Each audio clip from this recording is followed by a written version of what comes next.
So, hi all. So, in our last presentation session of Module 5, we covered topics on disk scheduling algorithms and components of a Linux system. So, there are 5 disk scheduling algorithms we covered in detail with respect to all those 5 disk scheduling algorithms. Then we also covered a topic called as components of Linux system. There were 3 main components. The first component was kernel, the second component was system libraries, and the third component was system utilities. We saw a diagram which showed all those 3 components. So in this presentation session, we shall try to cover the remaining 2 topics. Those are kernel modules and access matrix. So I already gave a brief introduction about kernel modules in the topic of components of a Linux system. As you can see here, this was the first topic, disk scheduling algorithm. There are 5 disk scheduling algorithms. First come first serve, shortest seek time first, scan scheduling, cscan scheduling, look scheduling. So the components were 3 main components: kernel, system libraries, and system utilities. So now we shall cover the remaining 2 topics: kernel modules and access matrix. So if you haven't watched the previous presentation session, so first watch the previous presentation session, then watch this presentation session to get a clear understanding about these 2 topics. So the first topic of this presentation session is kernel module. First of all, what do you mean by module? So module in the sense, so whenever you are writing a kernel, you will write the kernel with limited set of functionality. So once your kernel has limited set of functionality, so you will be loading the kernel, with kernel modules. That means your kernel will have the ability to load and unload sections of kernel code on demand. Whenever it is necessary, ಯಾವಾಗ ಬೇಕೋ ಅವಾಗ ನಾವು ಕರ್ನಲ್ಗೆ ಕೆಲವೊಂದು sections of code ನ load ಅಥವಾ unload ಮಾಡ್ಕೋಬಹುದು. ಈ sections of code ನ ನಾನು ಕರ್ನಲ್ ಮಾಡ್ಯೂಲ್ ಅಂತ ಕರಿತೀನಿ. ದಿಸ್ ಲೋಡಬಲ್ ಕರ್ನಲ್ ಮಾಡ್ಯೂಲ್ಸ್ ಏನಿರುತ್ತೆ, they will run only in privileged kernel mode.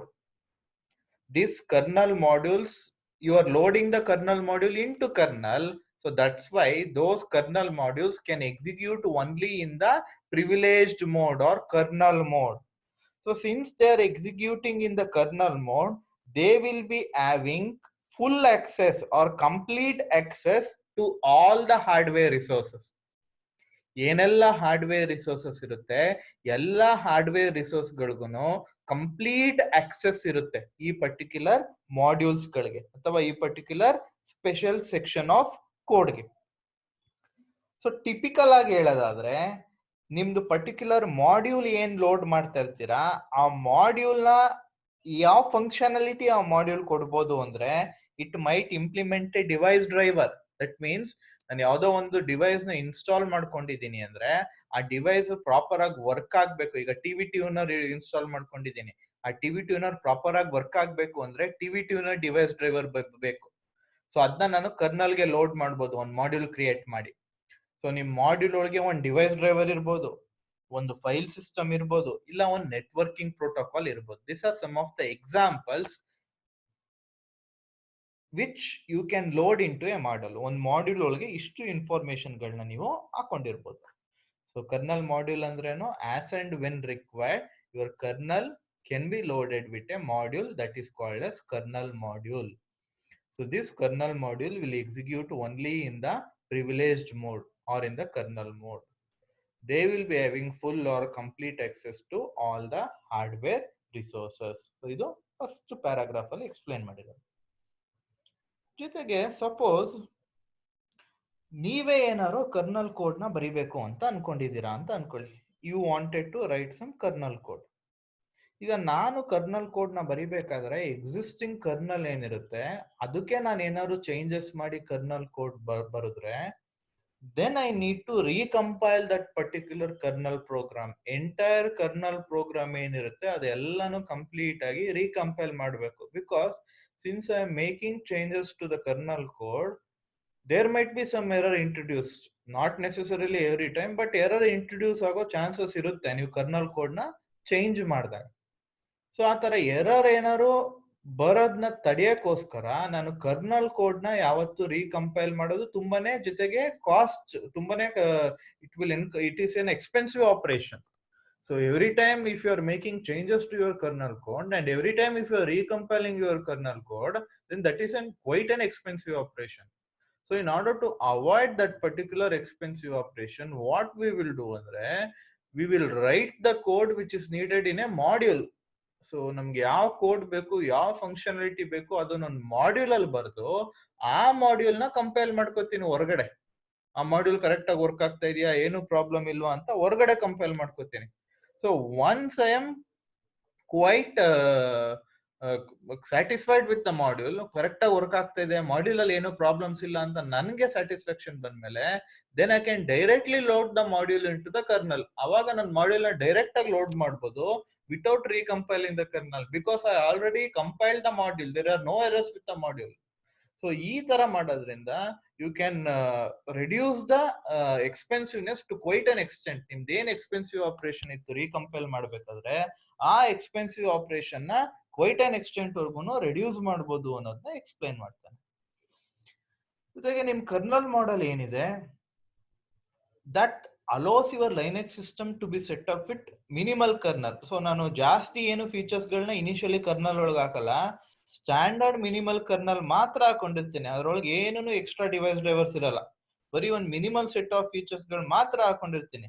ಯಾವ್ದಾದ್ರು ಎಕ್ಸ್ಟ್ರಾ ಡಿವೈಸ್ ಡ್ರೈವರ್ಸ್ ಏನಾದ್ರು ಯೂಸರ್ಗೆ ಬೇಕು ಅಂದಾಗ ಯೂಸರು ಎಕ್ಸ್ಪ್ಲಿಸಿಟ್ ಆಗಿ ಲೋಡ್ ಮಾಡ್ತಾನೆ. ಸೊ ಯೂಸರ್ ಬೇಕು ಅಂದಾಗ ನಿಮ್ ಸಿಸ್ಟಮ್ ಲೋಡ್ ಮಾಡ್ಕೊಳ್ಳುತ್ತೆ ಎಕ್ಸ್ಪ್ಲಿಸಿಟ್ ಆಗಿ. ಈಗ ಯೂಸರ್ ಯಾವ್ದೋ ಸರ್ವಿಸ್ ಬೇಕು ಅಂತ ಅನ್ಕೋತಾನೆ, ಅಂತ ಟೈಮ್ ಅಲ್ಲಿ your system automatically run time ಅಲ್ಲಿ ಯಾವ ಮಾಡ್ಯೂಲ್ ಬೇಕು ಆ ಪರ್ಟಿಕ್ಯುಲರ್ ಮಾಡಲ್ ನ ಲೋಡ್ ಮಾಡ್ಕೋತಾನೆ. ಎಕ್ಸಾಂಪಲ್ ಕೊಡೋದಾದ್ರೆ, ಈಗ ನೀವು ಸಿ ಡಿ ಡ್ರಾಮ್ ಡ್ರೈವರ್ ನ ಲೋಡ್ ಮಾಡ್ಕೋತೀವಿ, might be loaded when C D is mounted. ಈಗ ಸಿ ಡಿ ನಾನು ಹಾಕ್ತೀನಿ, ಸಿ ಡಿ ಡ್ರೈವರ್ ಇನ್ನೂ ಇನ್ಸ್ಟಾಲ್ ಆಗಿರಲ್ಲ, ನಿಮ್ ಕರ್ನಲ್ ಅಲ್ಲಿ ಸಿ ಡಿ ಡ್ರೈವರ್ ಇರೋದೇ ಇಲ್ಲ. ಯಾವಾಗ ನೀವು ಸಿ ಡಿ ರಾಮ್ಗೆ ಸಿ ಡಿ ಹಾಕ್ತೀರಾ, at that point of time ನಿಮ್ C D driver module kernel C D driver kernel module kernel load ಆಗುತ್ತೆ. ಸೊ ಹಂಗ್ ಲೋಡ್ ಆದಾಗ ನಿಮ್ ಡಿವೈಸ್ ಸಿ ಡಿ ರಾಮ್ ಏನಿರುತ್ತೆ ಪ್ರಾಪರ್ ಆಗಿ ವರ್ಕ್ ಆಗಕ್ ಶುರು ಆಗುತ್ತೆ. ಸೊ ಯಾವಾಗ್ಲೂ ಕರ್ನಲ್ ಅಲ್ಲೇ ಸಿ ಡಿ ರಾಮ್ ಡ್ರೈವರ್ ಇಟ್ಕೊಂಡಿದ್ರೆ ದಟ್ ಅವಾಗ ನಿಮ್ ಕರ್ನಲ್ ತುಂಬಾ ಜಾಸ್ತಿ ಫಿಲ್ ಅಪ್ ಆಗೋಗುತ್ತೆ, ಅಥವಾ ಏನು ಕಂಟೆಂಟ್ ಇಟ್ಕೊಂಡಿರಲ್ಲ, ಅಥವಾ ತುಂಬಾ ಮೆಮೊರಿ ಸ್ಪೇಸ್ ಎಲ್ಲ ವೇಸ್ಟ್ ಆಗ್ತಾ ಇರುತ್ತೆ. ಸೊ ಯಾವಾಗ ನಾನು ಸಿ ಡಿ ಹಾಕ್ತೀನಿ ಆ ಟೈಮಲ್ಲಿ ಸಿ ಡಿ ರಾಮ್ದು ಡ್ರೈವರ್ ನ ಲೋಡ್ ಮಾಡ್ಕೋತೀನಿ. ಸೊ ಹಂಗೆ ಲೋಡ್ ಮಾಡ್ಕೊಳ್ಳೋದ್ರಿಂದ ನಿಮ್ ಕರ್ನಲ್ ಎಫಿಷಿಯಂಟ್ ಆಗಿ ವರ್ಕ್ ಆಗಕ್ ಶುರು ಆಗುತ್ತೆ. ಸೊ ಈ ಮಾಡ್ಯೂಲ್ ಸಪೋರ್ಟ್ ಏನಿದೆ, ಕರ್ನಲ್ ಮಾಡ್ಯೂಲ್ ಸಪೋರ್ಟ್, ಅದಕ್ಕೆ 3 ಮೇನ್ ಕಾಂಪೋನೆಂಟ್ಸ್ ಆಗಿ ಡಿವೈಡ್ ಮಾಡ್ಕೊತಾರೆ. The first component is module management. ಈ ಮಾಡ್ಯೂಲ್ ಮ್ಯಾನೇಜ್ಮೆಂಟ್ ಅಲ್ಲಿ ಏನಾಗ್ತಾ ಇರುತ್ತೆ ಅಂದ್ರೆ, it allows the modules to be loaded into memory. Module ಗಳನ್ನ ಮೆಮೊರಿಗೆ ಲೋಡ್ ಮಾಡಿ ರೆಸ್ಟ್ ಆಫ್ ದ ಕರ್ನಲ್ ಏನಿದೆ ಅದ್ರ ಜೊತೆ ಕಮ್ಯುನಿಕೇಟ್ ಮಾಡ್ಕೋಬಹುದು. ಎಕ್ಸಿಸ್ಟಿಂಗ್ ಕರ್ನಲ್ ಏನಿದೆ ಅದ್ರ ಜೊತೆ ಏನಾದ್ರು ಕಮ್ಯುನಿಕೇಶನ್ ಮಾಡಬೇಕು, ಅಥವಾ ಏನಾದ್ರು ಮೆಸೇಜಸ್ ನ ಕಳಿಸ್ಬೇಕು ಅಂದ್ರೆ ಅದೆಲ್ಲ ಮಾಡ್ಯೂಲ್ ಮ್ಯಾನೇಜ್ಮೆಂಟ್ ಅಲ್ಲಿ ಬರುತ್ತೆ. ಡ್ರೈವರ್ ರಿಜಿಸ್ಟ್ರೇಷನ್ ಅಲ್ಲಿ ಏನಾಗುತ್ತೆ ಅಂದ್ರೆ, it allows your modules to tell the rest of the kernel. ಬೇರೆ ರೆಸ್ಟ್ ಆಫ್ ದ ಕರ್ನಲ್ ಏನಿದೆ ಅವಕ್ಕೆ ಇನ್ಫಾರ್ಮ್ ಮಾಡುತ್ತೆ, ಒಂದು ಹೊಸ ಡ್ರೈವರ್ ಅವೈಲೇಬಲ್ ಇದೆ, ನೀವು ಇದನ್ನ ಯೂಸ್ ಮಾಡ್ಕೋಬಹುದು ಅನ್ನೋದನ್ನ ಇನ್ಫಾರ್ಮ್ ಮಾಡುತ್ತೆ. ಇದೆಲ್ಲ ಮಾಡ್ಯೂಲ್ ಸಪೋರ್ಟ್. ಈಗ ನೀವೇನಾದ್ರು ಕರ್ನಲ್ ಮಾಡ್ಯೂಲ್ಸ್ ನ ಯೂಸ್ ಮಾಡ್ಕೋಬೇಕು ಅಂದ್ರೆ ಲೈನೆಕ್ಸ್ ಈ 3 ಮೇನ್ ಸಪೋರ್ಟ್ಸ್ ಗಳನ್ನ ಕೊಡುತ್ತೆ, ಈ 3 ಮೇನ್ ಕಾಂಪೋನೆಂಟ್. ಒಂದು ಮಾಡ್ಯೂಲ್ ಮ್ಯಾನೇಜ್ಮೆಂಟ್ ಏನು ಅಂದ್ರೆ, ಮಾಡ್ಯೂಲ್ಸ್ ನ ಮೆಮೊರಿಗೆ ಲೋಡ್ ಮಾಡ್ಕೊಂಡ ತಕ್ಷಣ ಅವು ರೆಸ್ಟ್ ಆಫ್ ದ ಕರ್ನಲ್ ಏನಿದೆ ಅವ್ರ ಜೊತೆ ಕಮ್ಯುನಿಕೇಟ್ ಮಾಡ್ಕೋಬಹುದು, ಇಂಟ್ರಾಕ್ಟ್ ಮಾಡ್ಕೋಬಹುದು. ಡ್ರೈವರ್ ಏನಾದ್ರು ರಿಜಿಸ್ಟರ್ ಮಾಡ್ಕೊಂಡಾಗ ರೆಸ್ಟ್ ಆಫ್ ದ ಕರ್ನಲ್ ಗೆ ಇನ್ಫಾರ್ಮ್ ಮಾಡುತ್ತೆ, ಹೊಸ ಡ್ರೈವರ್ ಅವೈಲೇಬಲ್ ಇದೆ, ಯಾವ್ದಾದ್ರು ಯೂಸರು ಈ ಟೈಪ್ ಆಫ್ ಡ್ರೈವರ್ ನ ಕೇಳಿದ್ರೆ ನೀನ್ ಕೊಡಬಹುದು, ಈ ಡ್ರೈವರ್ ಈಗ ಅವೈಲೇಬಲ್ ಇದೆ, ನೀನ್ ಡೈನಮಿಕಲಿ ಲೋಡ್ ಮಾಡ್ಕೊಂಡು ಕೊಡಬಹುದು ಅಂತ ಇನ್ಫಾರ್ಮೇಶನ್ ಕೊಡುತ್ತೆ. Next conflict resolution. Conflict resolution ಅಂದ್ರೆ, ಈಗ ಡಿಫ್ರೆಂಟ್ ಡಿವೈಸ್ ಡ್ರೈವರ್ಸ್ ನ ನೀವು ಲೋಡ್ ಮಾಡ್ತೀರಾ. ಈಗ ಡಿಫ್ರೆಂಟ್ ಮಾಡ್ಯೂಲ್ಸ್ ಲೋಡ್ ಮಾಡಿದಾಗ there will be different device drivers your loading. ಅವಾಗ ಕೆಲವೊಂದು ಡಿವೈಸ್ ಡ್ರೈವರ್ಸ್ ಗಳು ಕೆಲವೊಂದು ಹಾರ್ಡ್ವೇರ್ ರಿಸೋರ್ಸಸ್ ನ ರಿಸರ್ವ್ ಮಾಡ್ಕೋಬಹುದು, ಬಿಕಾಸ್ ಆಕ್ಸಿಡೆಂಟಲಿ ಬೇರೆ ಡಿವೈಸ್ ಡ್ರೈವರ್ ಗಳು ಆ ರಿಸೋರ್ಸಸ್ ಗಳನ್ನ ಯೂಸ್ ಮಾಡೋ ಚಾನ್ಸಸ್ ಇರುತ್ತೆ. ಸೊ ಆತರ ಬೇರೆ ಡಿವೈಸ್ ಡ್ರೈವರು ನೀವು ಯೂಸ್ ಮಾಡ್ಬೇಕಾಗಿರೋ ರಿಸೋರ್ಸಸ್ ನ ಯೂಸ್ ಮಾಡಬಾರ್ದು ಅಂದ್ರೆ ಅಂತ ರಿಸೋರ್ಸಸ್ ನ ಆ ಪರ್ಟಿಕ್ಯುಲರ್ ಡಿವೈಸ್ ಡ್ರೈವರು ರಿಸರ್ವ್ ಮಾಡ್ಕೋಬಹುದು. ಇದನ್ನ ಕಾನ್ಫ್ಲಿಕ್ಟ್ ರೆಸಲ್ಯೂಷನ್ ಮೆಕ್ಯಾನಿಸಮ್ ಅಂತ ಕರೀತಾರೆ. ಸೊ ಈ 3 ಕಾಂಪೋನೆಂಟ್ಸ್ ಅಥವಾ 3 ಸಪೋರ್ಟ್ ನ ಏನ್ ನಿಮ್ ಲೈನೆಕ್ಸ್ ಪ್ರೊವೈಡ್ ಮಾಡುತ್ತೆ ಮಾಡ್ಯೂಲ್ಸ್ಗೆ ಅಂತಾನೆ, ಆ 3ನು ಈಗ ನಾವು ಡೀಟೇಲ್ ಆಗಿ ಕಲಿತೀವಿ. ಮಾಡ್ಯೂಲ್ ಮ್ಯಾನೇಜ್ಮೆಂಟ್ ಅಂದ್ರೇನು, ಯಾವಾಗ ಮಾಡ್ಯೂಲ್ ಮೆಮೊರಿಗೆ ಲೋಡ್ ಆಗುತ್ತೋ ಅವು they can talk with the rest of the kernel. Second point ಏನು, ಡ್ರೈವರ್ ರಿಜಿಸ್ಟ್ರೇಷನ್ ಅಂದ್ರೆ ಯಾವಾಗ ಮಾಡ್ಯೂಲ್ಗಳು ಡ್ರೈವರ್ನ ರಿಜಿಸ್ಟರ್ ಮಾಡ್ತೀರಾ, ಅವಾಗ module will tell the rest of the kernel ಹೊಸ ಡ್ರೈವರ್ ಒಂದು ಅವೈಲೇಬಲ್ ಇದೆ ಅಂತ.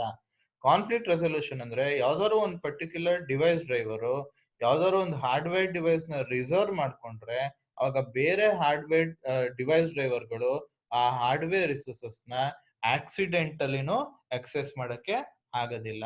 ಅದನ್ನ ಕಾನ್ಫ್ಲಿಕ್ಟ್ ರೆಸೊಲ್ಯೂಷನ್ ಮೆಕ್ಯಾನಿಸಮ್ ಅಂತ ಕರೀತಾರೆ.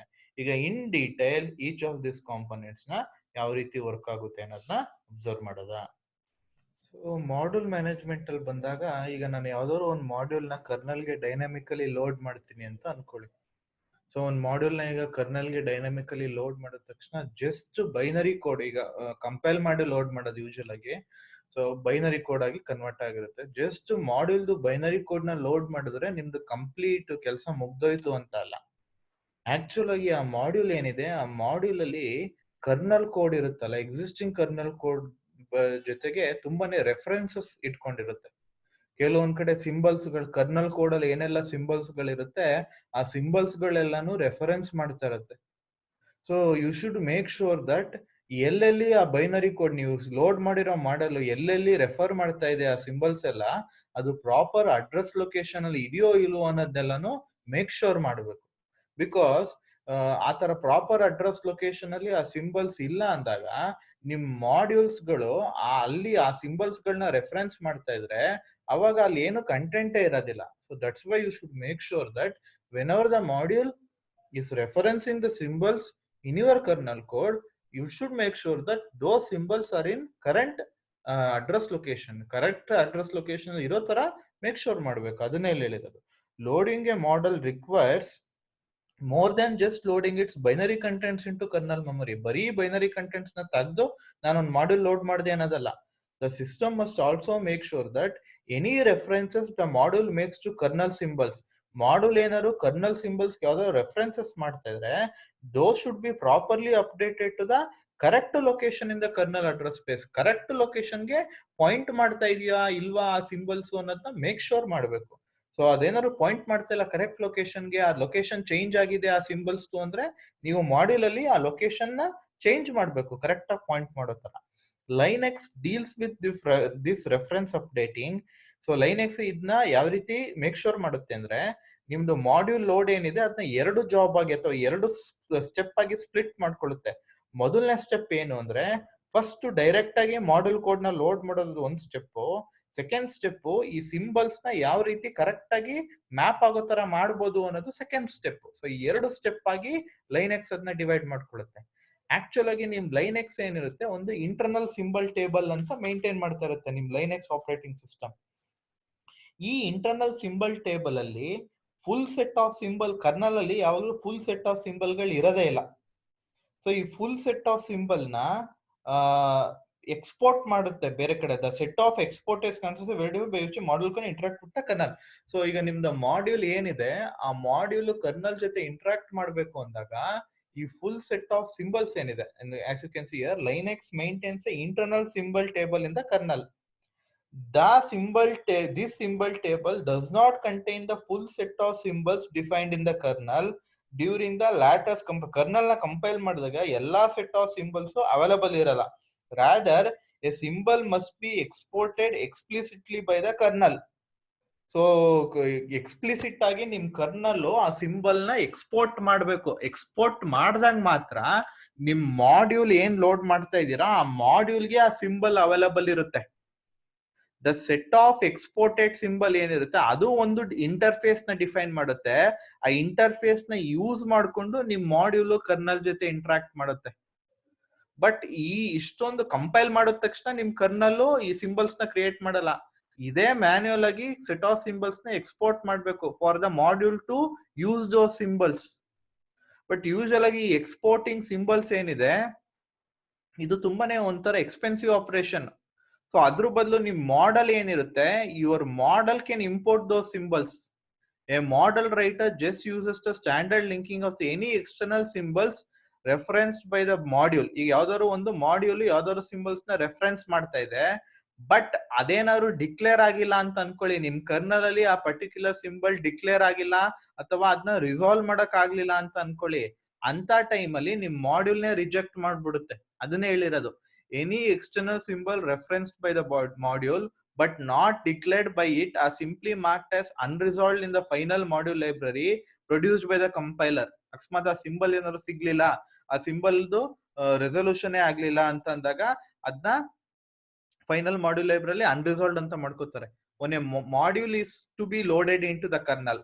ನಾನು ಒಂದು ಮಾಡ್ಯೂಲ್ ನ ಕರ್ನಲ್ ಗೆ ಲೋಡ್ ಮಾಡ್ಬೇಕಾದ್ರೆ ಸಿಸ್ಟಮ್ ಯುಟಿಲಿಟಿ ಇರುತ್ತಲ್ಲ, ಅದೇ third component of Linux. The system utility first scans the module for this unresolved references. System utility unresolved references ಏನು ಅಂತ ಫಸ್ಟ್ ಸ್ಕ್ಯಾನ್ ಮಾಡುತ್ತೆ. All symbols that still needs to be resolved are looked up into the kernel symbol table. ಈ ಸಿಂಬಲ್ಗಳು kernel symbol table ಅಲ್ಲಿ available ಇದೆಯಾ ಅಂತ check ಮಾಡುತ್ತೆ. And the correct addresses of those symbols in the current running kernel are substituted in the module code. Suppose ಸಿಕ್ತು ಆ symbols ಅಂದ್ರೆ ಆ symbols ನ ರೆಫರೆನ್ಸ್ ಮಾಡೋ ತರ ಮಾಡುತ್ತೆ. Only then is the module is passed to the kernel for the loading. ಆ ಎಲ್ಲಾ ರೆಫರೆನ್ಸಿಂಗು ಕರೆಕ್ಟ್ ಆಗಿ ಆದ್ಮೇಲೆ ಮಾತ್ರ ನಿಮ್ ಮಾಡ್ಯೂಲ್ ನ ಕರ್ನಲ್ ಗೆ ಲೋಡ್ ಮಾಡ್ತೀರಾ. If the system utility cannot resolve any references in the module by looking them up in the kernel symbol table, then the module is rejected. So that's why whenever you are loading a kernel, you are not just directly loading the binary code into the kernel. So there will also be some references in the kernel. Those references will be pointing to the symbols in the kernel code. So your system utility will check whether those symbols are available in the kernel code. If those symbols are available in the kernel code, then the kernel, the module will be loaded into the kernel. If those symbols are not available in the kernel code, then the module gets rejected. You cannot load the module at all. ಈ module ನ load ಮಾಡಕ್ಕೆ ಆಗಲ್ಲ, ನಿಮ್ module reject ಆಗುತ್ತೆ ಅನ್ನೋದನ್ನ ಹೇಳ್ತಿದ್ದಾರೆ. So usually ನಿಮ್ದು module load ಏನಿರುತ್ತೆ ಅದನ್ನ ಟೂ ಸ್ಟೆಪ್ ಪ್ರೋಸೆಸ್ ಅಲ್ಲಿ ಪರ್ಫಾರ್ಮ್ ಮಾಡ್ತಾರೆ. ಮೊದಲನೇ ಸ್ಟೆಪ್ ಪ್ರೋಸೆಸ್ ಅಲ್ಲಿ ಏನ್ ಮಾಡ್ತಾರೆ ಅಂದ್ರೆ, ಫಸ್ಟ್ ಮಾಡೆಲ್ ಲೋಡರ್ ಯುಟಿಲಿಟಿ ಇರುತ್ತಲ್ಲ, ನಿಮ್ ಸಿಸ್ಟಮ್ ಯುಟಿಲಿಟಿ, ಅದು ಕರ್ನಲ್ ಗೆ ಕೇಳುತ್ತೆ ನನಗೆ ಒಂದು ಕಂಟಿನ್ಯೂಸ್ ವರ್ಚುವಲ್ ಕರ್ನಲ್ ಮೆಮೊರಿ ಕೊಡು, ಆ ಜಾಗದಲ್ಲಿ ನನ್ನ ಮಾಡ್ಯೂಲ್ ನ ಲೋಡ್ ಮಾಡಬೇಕು, ಒಂದಷ್ಟು ಜಾಗ ಪ್ರೊವೈಡ್ ಮಾಡು ಅಂತ ಆ ಯುಟಿಲಿಟಿ ಇರುತ್ತಲ್ಲ, ಮಾಡ್ಯೂಲ್ ಲೋಡರ್ ಯುಟಿಲಿಟಿ, ಅದು ಕರ್ನಲ್ ನ ಕೇಳುತ್ತೆ. ಸೊ ಕರ್ನಲ್ ಆ ವರ್ಚುವಲ್ ಕರ್ನಲ್ ಮೆಮೊರಿನ ಪ್ರೊವೈಡ್ ಮಾಡುತ್ತೆ. ಒನ್ಸ್ ವರ್ಚುವಲ್ ಕರ್ನಲ್ ಮೆಮೊರಿನ ಆ ಅಡ್ರೆಸ್ ನ ಪ್ರೊವೈಡ್ ಮಾಡಾದ್ಮೇಲೆ ನಿಮ್ ಮಾಡೆಲ್ ಲೋಡರ್ ಯುಟಿಲಿಟಿ ಏನ್ ಮಾಡುತ್ತೆ, ಒಂದ್ ಸಿಸ್ಟಮ್ ಕಾಲ್ ಮಾಡುತ್ತೆ. ಆ ಸಿಸ್ಟಮ್ ಕಾಲ್ ಅಲ್ಲಿ ಮಾಡ್ಯೂಲ್ ನ ಕಳ್ಸಿಕೊಡುತ್ತೆ, ಜೊತೆಗೆ ಯಾವ್ದಾದ್ರು ಸಿಂಬಲ್ ಟೇಬಲ್ ನ ಕಳ್ಸಿಕೊಡುತ್ತೆ. ಏನಾದ್ರು ಎಕ್ಸ್ಪ್ಲಿಸಿಟ್ ಸಿಂಬಲ್ಸ್ ಕರ್ನಲ್ ಅಲ್ಲಿ ಇಲ್ಲದೆ ಇರುವಂತ ಸಿಂಬಲ್ಸ್ ನ ನಿಮ್ ಮಾಡ್ಯೂಲ್ ಯೂಸ್ ಮಾಡ್ತಾ ಇದ್ರೆ ಆ ಸಿಂಬಲ್ ಟೇಬಲ್ ನು ಕಳ್ಸಿಕೊಡ್ತೀನಿ. ಆಗ ನ್ಯೂ ಮಾಡೆಲ್ ಹೋಗ್ಬಿಟ್ಟು ಅಲ್ಲೋಗಿ ಯಾವ ಜಾಗ ಕೊಟ್ಟಿರ್ತಾರೆ ಆ ಅಡ್ರೆಸ್ ಅಲ್ಲಿ ಹೋಗಿ ಲೋಡ್ ಆಗುತ್ತೆ. ಜೊತೆಗೆ ಈ ಸಿಂಬಲ್ ಟೇಬಲ್ ಏನ್ ಕಳ್ಸಿಕೊಡ್ತೀನಿ ಅದನ್ನ ಕರ್ನಲ್ ಸಹ ಅಪ್ಡೇಟ್ ಮಾಡ್ಕೊಳ್ಳುತ್ತೆ. ಬಿಕಾಸ್ ಬೇರೆ ಯಾವ್ದಾದ್ರು ಒಂದ್ ಪರ್ಟಿಕ್ಯುಲರ್ ಯೂಸರು ಇದೇ ಸರ್ವಿಸ್ ಕೇಳಿದಾಗ ಕರ್ನಲ್ ಅಲ್ಲಿ ಆ ಸಿಂಬಲ್ ಟೇಬಲ್ ಅವೈಲಬಲ್ ಇರಬೇಕು. ಸೊ ಅದಕ್ಕೆ ಇದು ಎರಡು ಸ್ಟೇಜ್ ಅಲ್ಲಿ ನಿಮ್ದು ಮಾಡ್ಯೂಲ್ ಲೋಡ್ ಆಗುತ್ತೆ. ಮೊದಲನೇ ಲೋಡ್ ಅಲ್ಲಿ it will ask your module loader utility will ask for the kernel to give the virtual memory space to load the module. Once the virtual memory space has been provided, then it will go to the next step, that is the system call will be made. In the system call the actual module will be passed, and also if there are any symbols table that will be used for the module, that will also be passed. So your kernel will load the module in the given address space, and also it will update its symbol table, so that if any other user is asking for that uploaded module, it should have the necessary symbol table. So ಅದಕ್ಕೆ ಅದರದ್ದು symbol table ನು ಸಹ upload ಮಾಡ್ಕೊಳ್ಳುತ್ತೆ. So this is the two stage process in which you can upload your kernel module. So actual ಆಗಿ ಈ modules ಏನಿದೆ dynamically load ಆಗುತ್ತೆ ಅಂತ ಹೇಳಿದೆ. ದಟ್ ಮೀನ್ಸ್ ಕರ್ನಲ್ ಅಲ್ಲಿ ಯಾವಾಗ್ಲೂ ಅವೈಲಬಲ್ ಇರಲ್ಲ. ಯಾವಾಗ ಯೂಸರು ಆ ಪರ್ಟಿಕ್ಯುಲರ್ ಸರ್ವಿಸ್ಗೆ ರಿಕ್ವೆಸ್ಟ್ ಮಾಡ್ತಾನೆ ಅವಾಗ ಈ ಮಾಡ್ಯೂಲ್ ಡೈನಾಮಿಕಲಿ ಲೋಡ್ ಆಗಿ ಯೂಸರ್ಗೆ ರಿಕ್ವೆಸ್ಟ್ ರೆಸ್ಪಾನ್ಸ್ ಸರ್ವಿಸ್ ಪ್ರೊವೈಡ್ ಆಗುತ್ತೆ. ಸೊ ಈ ತರ ಈ ಸರ್ವಿಸ್ ನ ಕೊಡಕ್ಕೆ ಅಂತಾನೆ ಒಂದು ಮಾಡ್ಯೂಲ್ ಮ್ಯಾನೇಜ್ಮೆಂಟ್ ಕಾಂಪೋನೆಂಟ್ ಅಥವಾ ಮಾಡ್ಯೂಲ್ ಮ್ಯಾನೇಜ್ಮೆಂಟ್ ಪ್ರೋಗ್ರಾಮ್ ಜೊತೆ ಕರ್ನಲ್ ಕನೆಕ್ಟ್ ಆಗಿರುತ್ತೆ. ಸೊ ಯಾವಾಗ ಕರ್ನಲ್ಗೆ ನನ್ಗೆ ಈ ಮಾಡ್ಯೂಲ್ ಬೇಕು ಅಂತ ಯೂಸರ್ ಕಡೆಯಿಂದ ರಿಕ್ವೆಸ್ಟ್ ಬರುತ್ತೆ, ಸೊ ಈ ಕನೆಕ್ಷನ್ ಏನಿರುತ್ತೆ module management program, the kernel will inform the module management ಪ್ರೋಸೆಸ್ಗೆ ಇನ್ಫಾರ್ಮ್ ಮಾಡುತ್ತೆ. Whenever a process request device driver ಬೇಕು, ಅಥವಾ ನಂಗೊಂದು ಫೈಲ್ ಸಿಸ್ಟಮ್ ಬೇಕು, ಅಥವಾ ಯಾವ್ದೋ ನೆಟ್ವರ್ಕ್ ಸರ್ವಿಸ್ ಬೇಕು ಅಂತ ಕೇಳಿದಾಗ ಅವಾಗ ಕರ್ನಲ್ ಈ ಮಾಡ್ಯೂಲ್ ಮ್ಯಾನೇಜ್ಮೆಂಟ್ ಪ್ರೋಗ್ರಾಮ್ಗೆ ಇನ್ಫಾರ್ಮ್ ಮಾಡುತ್ತೆ. ಆ ಮಾಡ್ಯೂಲ್ ಮ್ಯಾನೇಜ್ಮೆಂಟ್ ಪ್ರೋಗ್ರಾಮ್ ಅಥವಾ ಮ್ಯಾನೇಜರು ಆ ಪರ್ಟಿಕ್ಯುಲರ್ ಸರ್ವಿಸ್ ನ ಕರ್ನಲ್ ಗೆ ಲೋಡ್ ಮಾಡುತ್ತೆ. ಒನ್ಸ್ ಕರ್ನಲ್ ಗೆ ಲೋಡ್ ಮಾಡಿದಾಗ, ಸೊ ಆ ಮಾಡ್ಯೂಲ್ ಲೋಡ್ ಆದ್ಮೇಲೆ ನಿಮ್ ಪರ್ಟಿಕ್ಯುಲರ್ ಕರ್ನಲ್ ಆ ಕರೆಸ್ಪಾಂಡಿಂಗ್ ಸರ್ವಿಸ್ ನ ಪ್ರೊವೈಡ್ ಮಾಡುತ್ತೆ. ಸೊ ಡೈನಾಮಿಕಲಿ ಸರ್ವಿಸ್ ನ ಕೊಟ್ಟಾದ್ಮೇಲೆ ಅದೇನಾದ್ರು ಯೂಸ್ ಅಲ್ಲಿ ಇಲ್ಲ ಆ ಪರ್ಟಿಕ್ಯುಲರ್ ಲೋಡೆಡ್ ಮಾಡ್ಯೂಲ್ ಅಂದ್ರೆ ಅದನ್ನ ಅನ್ಲೋಡ್ ಮಾಡುತ್ತೆ. When it is no longer actively needed, ಅದು ಬೇಕಾಗಿಲ್ಲ ನನಗೆ ಇನ್ನ ಫರ್ದರ್ ಯಾವ ಯೂಸರು ಆ ಮಾಡ್ಯೂಲ್ ನ ಕೇಳ್ತಾ ಇಲ್ಲ ಅಂದಾಗ ಈ ಪರ್ಟಿಕ್ಯುಲರ್ ಏನು ಮಾಡ್ಯೂಲ್ ಮ್ಯಾನೇಜ್ಮೆಂಟ್ ಪ್ರೋಗ್ರಾಮ್ ಇದೆ ಅದು ಅನ್ಲೋಡ್ ಮಾಡುತ್ತೆ. ಕರ್ನಲ್ ಇನ್ಫಾರ್ಮ್ ಮಾಡುತ್ತೆ ನಂಗೆ ಇನ್ನೇನ್ ಬೇಡ ಈ ಪರ್ಟಿಕ್ಯುಲರ್ ಮಾಡ್ಯೂಲ್ ಅಂತ ಇನ್ಫಾರ್ಮ್ ಮಾಡುತ್ತೆ. ಅವಾಗ ನಿಮ್ ಮಾಡ್ಯೂಲ್ ಮ್ಯಾನೇಜ್ಮೆಂಟ್ ಪ್ರೋಗ್ರಾಮ್ ಏನಿದೆ ಆ ಮಾಡ್ಯೂಲ್ ನ ಅನ್ಲೋಡ್ ಮಾಡುತ್ತೆ ನಿಮ್ ಪರ್ಟಿಕ್ಯುಲರ್ ಕರ್ನಲ್ ಇಂದ. So this is the first operation, module management ಯಾವ ತರ ಆಗುತ್ತೆ ಅಂತ. ಸೊ ಡೈರೆಕ್ಟ್ ಆಗಿ ನೀವು ಮಾಡ್ಯೂಲ್ ನ ಲೋಡ್ ಮಾಡಿದಾಗ ಬರೀ ಬೈಟ್ ಕೋಡ್ಸ್ ನ ಲೋಡ್ ಮಾಡಲ್ಲ, ಆಕ್ಚುಲ್ ಆಗಿ ಸಿಂಬಲ್ ರೆಸೊಲ್ಯೂಷನ್ ಆಗ್ಬೇಕು. ಆ ಸಿಂಬಲ್ ರೆಸೊಲ್ಯೂಷನ್ ನ ಸಿಸ್ಟಮ್ ಯುಟಿಲಿಟಿ ಮಾಡ್ತಾ ಇರತ್ತೆ. ಅನ್ರಿಸಾಲ್ಯೂಷನ್ ಏನಾದ್ರು ಆಯ್ತು, ಸಿಂಬಲ್ ರೆಸೊಲ್ಯೂಷನ್ ಆಗ್ಲೇ ಇಲ್ಲ ಅಂದ್ರೆ ನಿಮ್ ಮಾಡ್ಯೂಲೇ ರಿಜೆಕ್ಟ್ ಆಗೋ ಚಾನ್ಸಸ್ ಇರುತ್ತೆ. ಸೊ ಪ್ರಾಪರ್ ಆಗಿ ಸಿಂಬಲ್ ರೆಸೊಲ್ಯೂಷನ್ ಆಗ್ಬೇಕು. ಯೂಶುವಲ್ ಆಗಿ ಮಾಡ್ಯೂಲ್ ಲೋಡಿಂಗ್ ನ 2 ಸ್ಟೇಜ್ ಪ್ರೊಸೆಸ್ ಅಲ್ಲಿ ಮಾಡ್ತಾರೆ.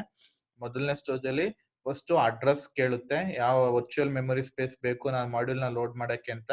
ಅದ್ ಸಿಕ್ಕಾದ್ಮೇಲೆ ಸಿಸ್ಟಮ್ ಕಾಲ್ ಕಳಿಸ್ತೀರಾ, ಅದರಲ್ಲಿ ಆಕ್ಚುಯಲ್ ಮಾಡ್ಯೂಲ್ ಮತ್ತೆ ಇದು ಏನಾದ್ರು ಸಿಂಬಲ್ ಟೇಬಲ್ ಇತ್ತು ಅಂದ್ರೆ ಈ ಮಾಡ್ಯೂಲ್ ಅಲ್ಲಿ ಅದನ್ನು ಕಳ್ಸಿಕೊಡ್ತೀರಾ. ಸೊ ನೆಕ್ಸ್ಟ್ ಯಾವುದೇ ಮಾಡ್ಯೂಲ್ ಲೋಡ್ ಆಗ್ಬೇಕು ಅಂದ್ರೂ ನಿಮ್ ಕರ್ನಲ್ ಒಂದು ಮಾಡ್ಯೂಲ್ ಮ್ಯಾನೇಜ್ಮೆಂಟ್ ಪ್ರೋಗ್ರಾಮ್ ಜೊತೆ ಕನೆಕ್ಟ್ ಆಗಿರುತ್ತೆ. ಆ ಮಾಡ್ಯೂಲ್ ಮ್ಯಾನೇಜ್ಮೆಂಟ್ ಪ್ರೋಗ್ರಾಮ್ ಮುಖಾಂತರ ಮಾಡ್ಯೂಲ್ ನ ಲೋಡ್ ಮಾಡುತ್ತೆ ಅಥವಾ ಮಾಡ್ಯೂಲ್ ನ ಕರ್ನಲ್ ಇಂದ ಅನ್ಲೋಡ್ ಮಾಡುತ್ತೆ.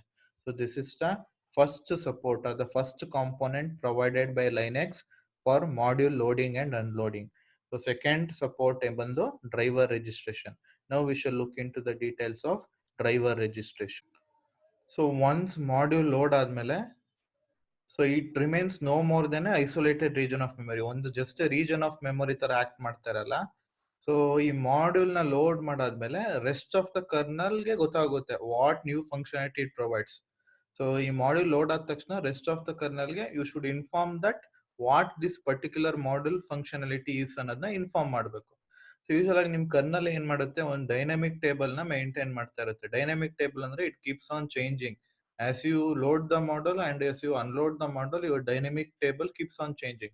ಯಾವೆಲ್ಲ ಸೆಟ್ ಆಫ್ ಡ್ರೈವರ್ಸ್ ಅಂಡ್ ಇದೆ ಅನ್ನೋದನ್ನ ಆ ಡೈನಾಮಿಕ್ ಟೇಬಲ್ ಅಲ್ಲಿ ಮೇಂಟೈನ್ ಮಾಡ್ತಾ ಇದ್ದಾರೆ. ಆ ಜೊತೆಗೆ ಆ ಡೈನಾಮಿಕ್ ಟೇಬಲ್ ಒಳಗೆ it provides set of routines to allow drivers ಅಂದ್ರೆ nothing but modules to be added or remove from this table at any time. So ಅದರಲ್ಲಿ ಸೆಟ್ ಆಫ್ ರೂಟೀನ್ಸ್ ಇರುತ್ತೆ. Set of routines nothing but ಈ ತರ management program ಏನಿದೆ ಆ ತರ module management program ಗಳಿರುತ್ತೆ.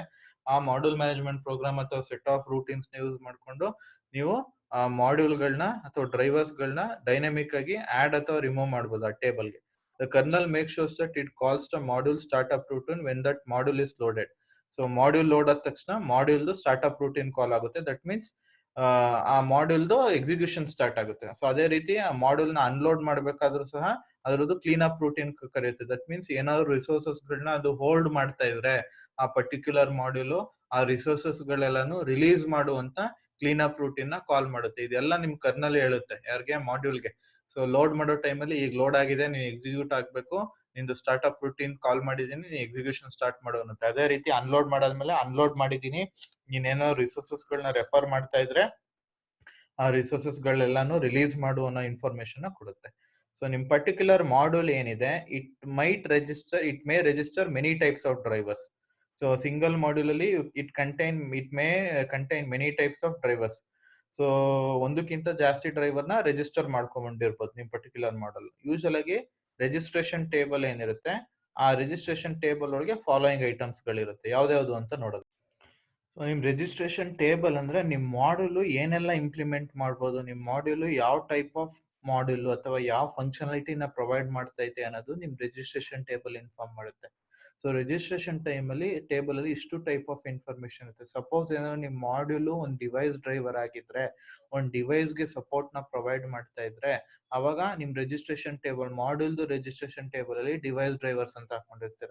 So ಈ drivers ಬಂದು ಡಿಫ್ರೆಂಟ್ ಟೈಪ್ಸ್ ಆಫ್ ಡ್ರೈವರ್ಸ್ ಗಳಾಗಿರ್ಬೋದು. That is character printer terminals ಅಂದ್ರೆ ಕೀಬೋರ್ಡ್ ಮೌಸ್. ಸೊ ಅದ್ರದ್ದು ಡ್ರೈವರ್ಸ್ ಗಳಾಗಿರ್ಬೋದು, ಅಥವಾ ಡಿಸ್ಕ್ ಡ್ರೈವ್, ನೆಟ್ವರ್ಕ್, ಈಗ ಯಾವ್ದಾದ್ರು ಲ್ಯಾನ್ ಅಥವಾ ವ್ಯಾನ್ ಹಾಕ್ಸ್ಕೊಂಡಿರ್ತೀರಲ್ಲ, ಒಂದು ಇದು ಮಾಡಮ್ ಹಾಕ್ಸ್ಕೊಂಡಿರ್ತಾರಲ್ಲ, ಆ ಮಾಡಮ್ಗೆ ಡ್ರೈವರ್ಸ್ ಇನ್ಸ್ಟಾಲ್ ಮಾಡ್ಕೊತೀರ. ಅದೆಲ್ಲ ಡ್ರೈವರ್ಸ್ ಮಾಡ್ಯೂಲ್ ಗಳಾಗಿರ್ಬೋದು. ಇಲ್ಲ ಅಂದ್ರೆ ಒಂದು ವರ್ಚುವಲ್ ಫೈಲ್ ಸಿಸ್ಟಮ್ ಪ್ರೊವೈಡ್ ಮಾಡ್ತೀರಾ ಅಂತ ಅನ್ಕೊಳ್ಳಿ. ಸೊ ಈಗ ರೂಟೀನ್ಸ್ ಗಳೆಲ್ಲ ಸ್ಟೋರ್ ಮಾಡಕ್ ಲೈನೆಕ್ಸ್ ಅಲ್ಲಿ ಸುಮಾರು ರೂಟೀನ್ಸ್ ಗಳಿರುತ್ತೆ. ಆ ರೂಟೀನ್ಸ್ ಎಲ್ಲ ಸ್ಟೋರ್ ಮಾಡೋದನ್ನ ಫೈಲ್ ಸ್ಟೋರ್ ಮಾಡಿರ್ತೀರಾ ಅಂತ ಅನ್ಕೊಳ್ಳಿ. ಆ ಸ್ಟೋರ್ ಮಾಡ್ಬೇಕಾದ್ರೆ ಪ್ರಾಪರ್ ಫಾರ್ಮೆಟ್ ಅಲ್ಲಿ ಅಥವಾ ಸಾರ್ಟ್ ಮಾಡಿ ಸ್ಟೋರ್ ಮಾಡ್ತೀರಾ. ಆ ತರ ಸಾರ್ಟ್ ಮಾಡಿ ಪ್ರಾಪರ್ ಫಾರ್ಮೆಟ್ ಅಲ್ಲೆಲ್ಲ ಸ್ಟೋರ್ ಮಾಡಕ್ಕೂ ಒಂದ್ ಮಾಡ್ಯೂಲ್ ಇಟ್ಕೊಂಡಿರ್ಬೋದು.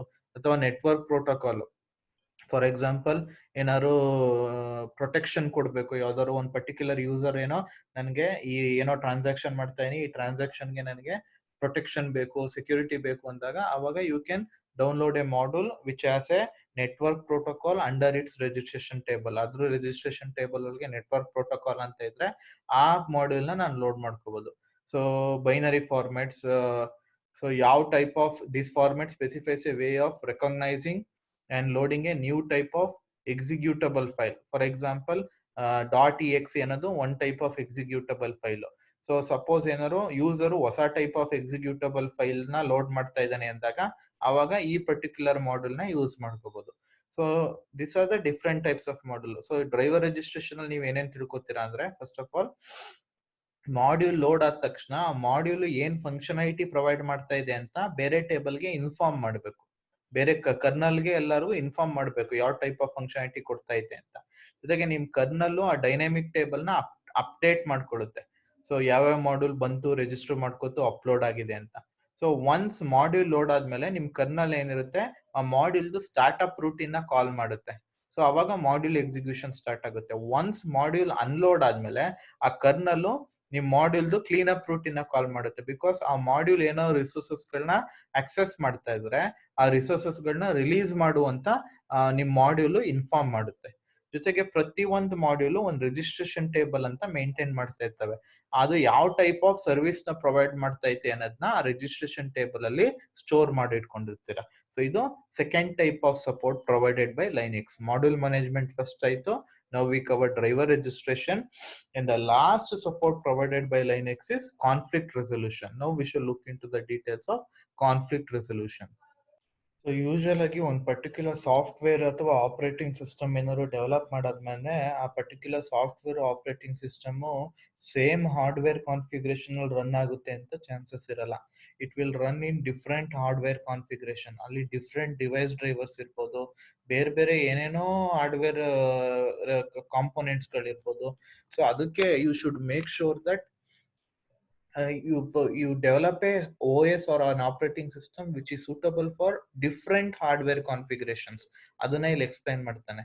ಸೊ ನಿಮ್ ಲೈನೆಕ್ಸ್ ಏನಿದೆ, it provides a conflict resolution mechanism to help arbitrate access to certain hardware resources.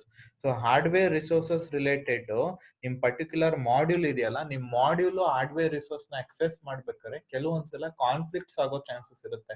ಆ ಕಾನ್ಫ್ಲಿಕ್ಟ್ಸ್ ನ ಅವಾಯ್ಡ್ ಮಾಡ್ಬೇಕು ಅಂತಾನೆ ಕೆಲವು ಒಂದು ಮೆಕ್ಯಾನಿಸಮ್ ನ ಇಂಟ್ರೊಡ್ಯೂಸ್ ಮಾಡುತ್ತೆ. ಆ ಮೆಕ್ಯಾನಿಸಮ್ ಇಷ್ಟು ಫೀಚರ್ಸ್ ನ ಪ್ರೊವೈಡ್ ಮಾಡುತ್ತೆ. ಏನೇನ್ ಫೀಚರ್ಸ್ ಅಂದ್ರೆ, it prevents the module from clashing over access to hardware resources.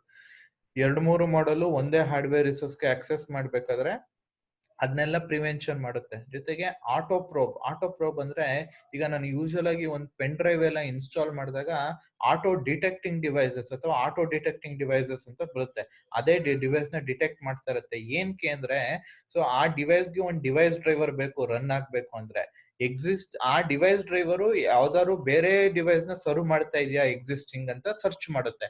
ಆ ಡಿವೈಸ್ ಡ್ರೈವರು ಬೇರೆ ಯಾವ್ದಾದ್ರು ಡಿವೈಸ್ ನ ಸರ್ವ್ ಮಾಡ್ತಾ ಇದ್ರೆ ಈ ಡಿವೈಸ್ ನ ಆಟೋ ಡಿಟೆಕ್ಟ್ ಮಾಡೋದ್ರಿಂದ ಸೊ ಅವಾಗ ಈ ಪರ್ಟಿಕ್ಯುಲರ್ ಡಿವೈಸ್ಗೆ ಆ ಡಿವೈಸ್ ಡ್ರೈವರ್ ನ ಕೊಡಕ್ಕಾಗಲ್ಲ. ಅವಾಗ ಬರುತ್ತೆ ನಿಮ್ಗೆ ಡಿವೈಸ್ ಡ್ರೈವರ್ ಬಿಸಿ, ಆ ಡಿವೈಸ್ ಡ್ರೈವರ್ ಫೇರ್ಡ್ ಅಂತ ಏನೋ ಒಂದು ಆಪ್ಷನ್ ಬರುತ್ತೆ. ಅದನ್ನ ಆಟೋ ಪ್ರೋಬ್ ಅಂತ ಕರಿತೀವಿ. ಇದೆಲ್ಲ ಒಂದು ಕಾನ್ಫ್ಲಿಕ್ಟ್ ರೆಸಲ್ಯೂಷನ್ ಮೆಕ್ಯಾನಿಸಮ್. ಯೂಸರ್ಗೊಂದು ಮೆಸೇಜ್ ಬರುತ್ತೆ, ಡಿವೈಸ್ ಡ್ರೈವರ್ ಕರೆಂಟ್ಲಿ ಯೂಸ್ ಇದೆ, ಸೊ ನಿಮ್ ಪೆನ್ ಡ್ರೈವ್ ಈ ಡಿವೈಸ್ ಡ್ರೈವರ್ ನ ಯೂಸ್ ಮಾಡಕ್ಕಾಗಲ್ಲ ಅಂತ ಮೆಸೇಜ್ ಬರುತ್ತೆ. So next, to resolve conflicts among multiple drivers trying to access the same hardware. So multiple drivers same hardware ನ access ಮಾಡ್ಬೇಕಾದ್ರೂ conflicts ನ ರಿಸಾಲ್ವ್ ಮಾಡ್ತೀವಿ. For example, parallel printer driver ಮತ್ತೆ parallel line in network driver try to talk to the parallel printer port. ಈ ಪೋರ್ಟ್ಗೆ ಈ driver ಮತ್ತೆ ಈ ನೆಟ್ವರ್ಕ್ ಒಟ್ಟಿಗೆ ಕಮ್ಯುನಿಕೇಟ್ ಮಾಡಕ್ ಟ್ರೈ ಮಾಡ್ಬೇಕಾದ್ರೆ ಅವಾಗೂ ಕಾನ್ಫ್ಲಿಕ್ಟ್ ಆಯ್ತು. ಆ ಕಾನ್ಫ್ಲಿಕ್ಟ್ ಎಲ್ಲ ರೆಸೊಲ್ಯೂಷನ್ ನ ಪ್ರೊವೈಡ್ ಮಾಡ್ಕೊಡುತ್ತೆ ನಿಮ್ ಪರ್ಟಿಕ್ಯುಲರ್ ಲೈನ್. ಸೊ ಈ ಮೂರು ಸಿಚುಯೇಷನ್ಸ್ ಅಲ್ಲೂ ಆ ಕಾನ್ಫ್ಲಿಕ್ಟ್ಸ್ ಗೆ ರೆಸೊಲ್ಯೂಷನ್ಸ್ ಗಳನ್ನ ಪ್ರೊವೈಡ್ ಮಾಡ್ಕೊಳುತ್ತೆ. ಸೊ ಯಾವ ರೀತಿ ರೆಸೊಲ್ಯೂಷನ್ ನ ಪ್ರೊವೈಡ್ ಮಾಡ್ಕೊಳುತ್ತೆ ಈ ಮೂರಕ್ಕೂ ಅಂದ್ರೆ, ಯಾವುದೇ ಮಾಡ್ಯೂಲ್, ಈಗ ಯಾವುದೇ ಮಾಡ್ಯೂಲ್ ಅಂದ್ರೆ ಡಿವೈಸ್ ಡ್ರೈವರ್ ಆಗಿರ್ಬೋದು, file system, network protocol, binary driver ಏನೇ ಆಗಿರ್ಬೋದು, ಯಾವ್ದಾದ್ರು ಒಂದು ರಿಸೋರ್ಸ್ ಆ ಡಿವೈಸ್ ಡ್ರೈವರ್ಗೆ ಬೇಕು ಅಂದ್ರೆ ಫಸ್ಟ್ ಆ ರಿಸೋರ್ಸ್ ನ ರಿಸರ್ವ್ ಮಾಡ್ಕೋಬೇಕಾಗಿರುತ್ತೆ. ಕರ್ನಲ್ ಡೇಟಾ ಬೇಸ್ ಹತ್ರ ಬಂದು ಆ ಪರ್ಟಿಕ್ಯುಲರ್ ಮಾಡ್ಯೂಲ್ ನನ್ಗೆ ಈ ಟೈಪ್ ಆಫ್ ರಿಸೋರ್ಸ್ ಬೇಕು, ಇದನ್ನ ಯಾರಿಗೂ ಕೊಡ್ಬೇಡ ಅಂತ ಕರ್ನಲ್ ಡೇಟಾ ಬೇಸ್ ಅಲ್ಲಿ ರಿಸರ್ವ್ ಮಾಡ್ಕೊಳ್ಳುತ್ತೆ. ಈ ತರ ಪ್ರಿಸರ್ವ್ ಮಾಡ್ಕೊಳ್ಳೋದ್ರಿಂದ ಸೊ ಅವಾಗ ಸಿಸ್ಟಮ್ ಅಡ್ಮಿನಿಸ್ಟ್ರೇಟರ್ ಏನಿರ್ತಾನೆ ಅವನ್ಗೆ ಒಂದು ಕ್ಲಿಯರ್ ಕಟ್ ಪಿಕ್ಚರ್ ಇರುತ್ತೆ, ಏನಂತ ಯಾವ ಹಾರ್ಡ್ವೇರ್ ರಿಸೋರ್ಸಸ್ ನ ಯಾವ ಡಿವೈಸ್ ಡ್ರೈವರ್ಗೆ ಅಲೋಕೇಟ್ ಮಾಡಿದ್ದೀನಿ ಅನ್ನೋದು ಅವ್ನಿಗೆ ಇನ್ಫಾರ್ಮೇಶನ್ ಸಿಗ್ತಾ ಇರುತ್ತೆ. ಸೊ ಅವಾಗ ಅವನು ಈ ಕಾನ್ಫ್ಲಿಕ್ಟ್ ರೆಸೊಲ್ಯೂಷನ್ ನ ಪ್ರಾಪರ್ ಆಗಿ ರಿಸಾಲ್ವ್ ಮಾಡಬಹುದು. ಈಗ ಬೇರೆ ಯಾವುದೋ ಒಂದು ಡ್ರೈವರ್ ಬಂದು ಅದೇ ಹಾರ್ಡ್ವೇರ್ ರಿಸೋರ್ಸಸ್ಗೆ ರಿಜಿಸ್ಟರ್ ಮಾಡ್ಕೊಳಕ್ ಹೋದ್ರೆ ಅವಾಗ ನೀವು ಇನ್ಫಾರ್ಮ್ ಮಾಡ್ತೀರಾ ಏನಂತ, ಆಗ್ಲೇ ಇನ್ನೊಂದು ಮಾಡ್ಯೂಲ್ ಈ ಹಾರ್ಡ್ವೇರ್ ರಿಸೋರ್ಸ್ ನ ಯೂಸ್ ಮಾಡ್ತಾ ಐತೆ, ನೀನು ಇಲ್ಲಿ ರಿಜಿಸ್ಟರ್ ಮಾಡ್ಕೊಳಕ್ ಆಗಲ್ಲ ನನ್ನ ಕರ್ನಲ್ ಡೇಟಾ ಬೇಸ್ ಅಲ್ಲಿ ಅಂತ ಇನ್ಫಾರ್ಮ್ ಮಾಡುತ್ತೆ. ಸೊ ಅವಾಗ ನಿಮ್ಗೆ ಪ್ರಾಪರ್ ಆಗಿ ನೀವು ಇದನ್ನ ಮಿಟಿಗೇಟ್ ಮಾಡಬಹುದು, ಯಾವುದೇ ರೀತಿ ಪ್ರಾಬ್ಲಮ್ಸ್ ಆಗಲ್ಲ ನಿಮ್ಗಾಗ. ಸೊ ಇನ್ನೊಂದು ಪಾಯಿಂಟ್ ನೀವ್ ಏನ್ ಸೇರ್ಸ್ಕೋಬಹುದು ಅಂದ್ರೆ, ಸಪೋಸ್ ಈಗ ಹೊಸದೇನಾದ್ರು ಮಾಡ್ಯೂಲ್ ಲೋಡ್ ಆಗ್ಬೇಕಾದ್ರೆ ಯಾವುದೋ ಒಂದು ಹಾರ್ಡ್ವೇರ್ ರಿಸೋರ್ಸ್ಗೆ ರಿಕ್ವೆಸ್ಟ್ ಮಾಡುತ್ತೆ, ಬಟ್ ಆ ಪರ್ಟಿಕ್ಯುಲರ್ ಹಾರ್ಡ್ವೇರ್ ರಿಸೋರ್ಸಸ್ ಅವೈಲಬಲ್ ಇಲ್ಲ ಅಂದಾಗ ಅದ್ರದ್ದು ಮಾಡ್ಯೂಲ್ ಇನಿಷಿಯಲೈಸೇಷನ್ ಫೇಲ್ ಆಗೋಗುತ್ತೆ, ಬಿಕಾಸ್ ಅದಕ್ಕೆ ಹಾರ್ಡ್ವೇರ್ ರಿಸೋರ್ಸ್ ಅವೈಲಬಲ್ ಇಲ್ಲ. ಅಂತ ಟೈಮಲ್ಲಿ ನಿಮ್ದು ಮಾಡ್ಯೂಲ್ ಏನಿದೆ ಆ ಪರ್ಟಿಕ್ಯುಲರ್ ಮಾಡ್ಯೂಲ್ ಬೇಕಾದ್ರೆ ಅನ್ಲೋಡ್ ಮಾಡ್ಕೊಬಿಡ್ಬೋದು, ಫೇಲ್ ಆಗ್ಬಿಡ್ಬೋದು, ಅಥವಾ ಬೇರೆ ಹಾರ್ಡ್ವೇರ್ ರಿಸೋರ್ಸ್ ಯಾವ್ದಾದ್ರು ಯೂಸ್ ಮಾಡ್ಕೊಂಡು ಕಂಟಿನ್ಯೂ ಮಾಡ್ಬೋದಾ ಅಂತ ನೋಡ್ಬೋದು. It might fail, your module might fail or it can continue with alternate resources. So ಈ ತರ ನೀವು ಕಾನ್ಫ್ಲಿಕ್ಟ್ ರೆಸೊಲ್ಯೂಷನ್ ನ ಮಾಡ್ಬೋದು ಅಂತ ಹೇಳ್ತಾನೆ. ಏನೇನ್ ಹೇಳಿದೆ ಕಾನ್ಫ್ಲಿಕ್ಟ್ ರೆಸೊಲ್ಯೂಷನ್ ಅಲ್ಲಿ, ನೀವೇನು ಆಪರೇಟಿಂಗ್ ಸಿಸ್ಟಮ್ ಅಥವಾ ಸಾಫ್ಟ್ವೇರ್ ಡೆವಲಪ್ ಮಾಡ್ತೀರಾ that needs to run on different hardware configuration.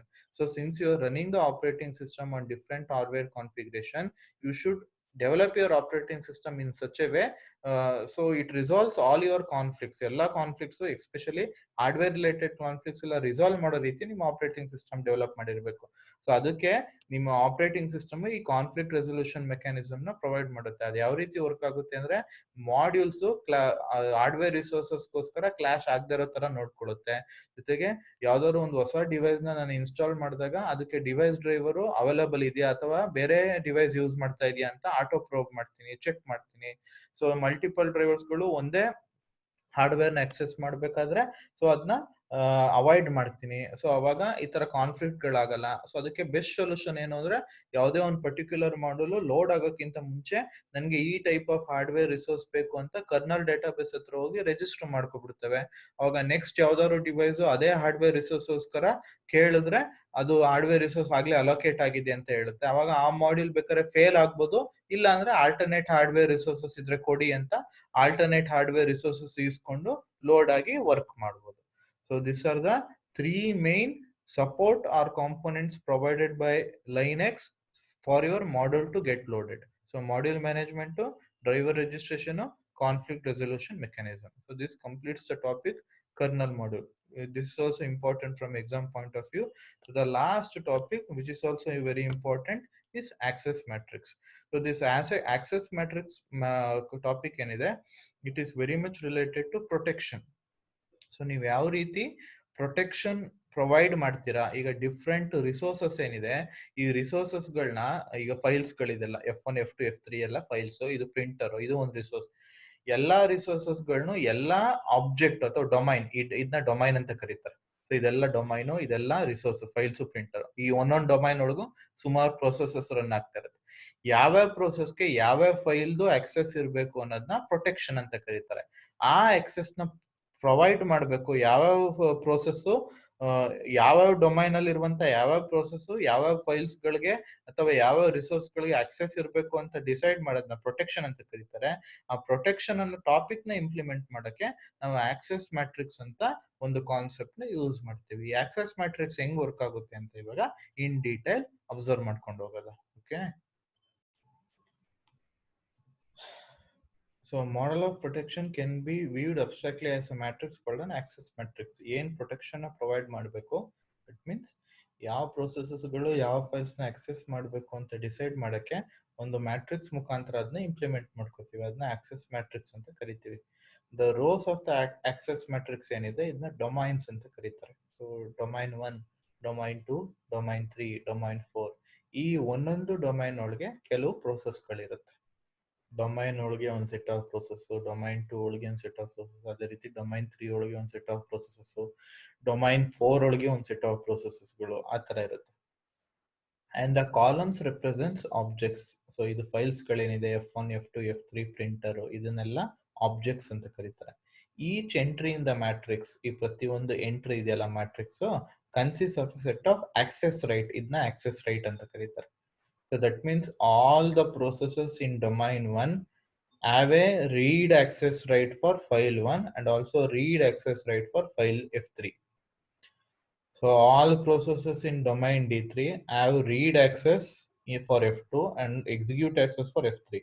All processes in domain D4 have read and write access for F1 and read and write access for F3. So ಇದನ್ನ access right ಅಂತ ಕರೀತಾರೆ. So ರೋನ domain ಅಂತ ಕರೀತಾರೆ, ಇದನ್ನ objects ಅಂತ ಕರೀತಾರೆ. ಒಂದೊಂದು entry ಏನಿದೆ ಅದನ್ನ ಆಕ್ಸೆಸ್ ರೈಟ್ ಅಂತ ಕರೀತಾರೆ. Because the column defines object explicitly, we can omit the object name from the access right. So ಇಲ್ಲಿ ಆಬ್ಜೆಕ್ಟ್ ನ ಎಕ್ಸ್ಪ್ಲಿಸಿಟ್ ಆಗಿ ಡಿಫೈನ್ ಮಾಡ್ತಿರೋದ್ರಿಂದ ಆಬ್ಜೆಕ್ಟ್ ನೇಮ್ ಅಂತ ಏನ್ ಬರೆಯೋ ಅವಶ್ಯಕತೆ ಇಲ್ಲ, ಡೈರೆಕ್ಟ್ ಆಗಿ ಆಬ್ಜೆಕ್ಟ್ ಯಾವ್ದು ಅದನ್ನ ಬರ್ಕೊಂಡಿದೀವಿ.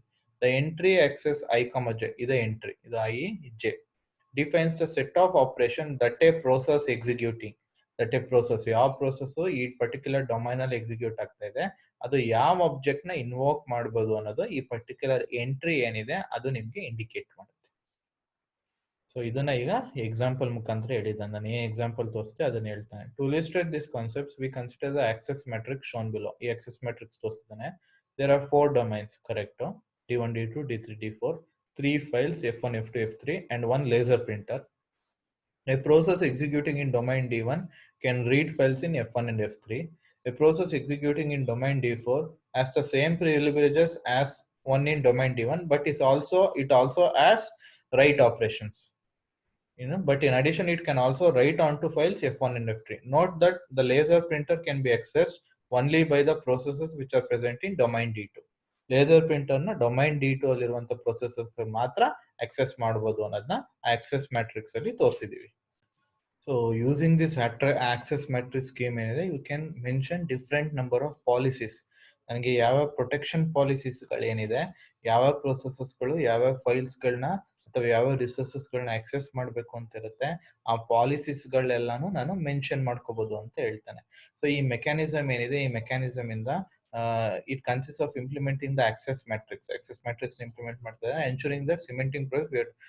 We must ensure the process executing in domain D1 can only access those objects specified in row I. ಯಾವ ಪ್ರೋಸೆಸ್ ಇರುತ್ತೆ ಈ ಆಬ್ಜೆಕ್ಟ್ಸ್ ಗಳು ಮಾತ್ರ ಆಕ್ಸೆಸ್ ಮಾಡಬಹುದು. ದಟ್ಟು ಎಲ್ಲಿ ಆಕ್ಸೆಸ್ ಎಂಟ್ರಿ ಇರುತ್ತೆ, ಆಕ್ಸೆಸ್ ರೈಟ್ ಇರುತ್ತೆ, ಅದನ್ನ ಹೇಳ್ತಾನೆ ನೋಡಿ.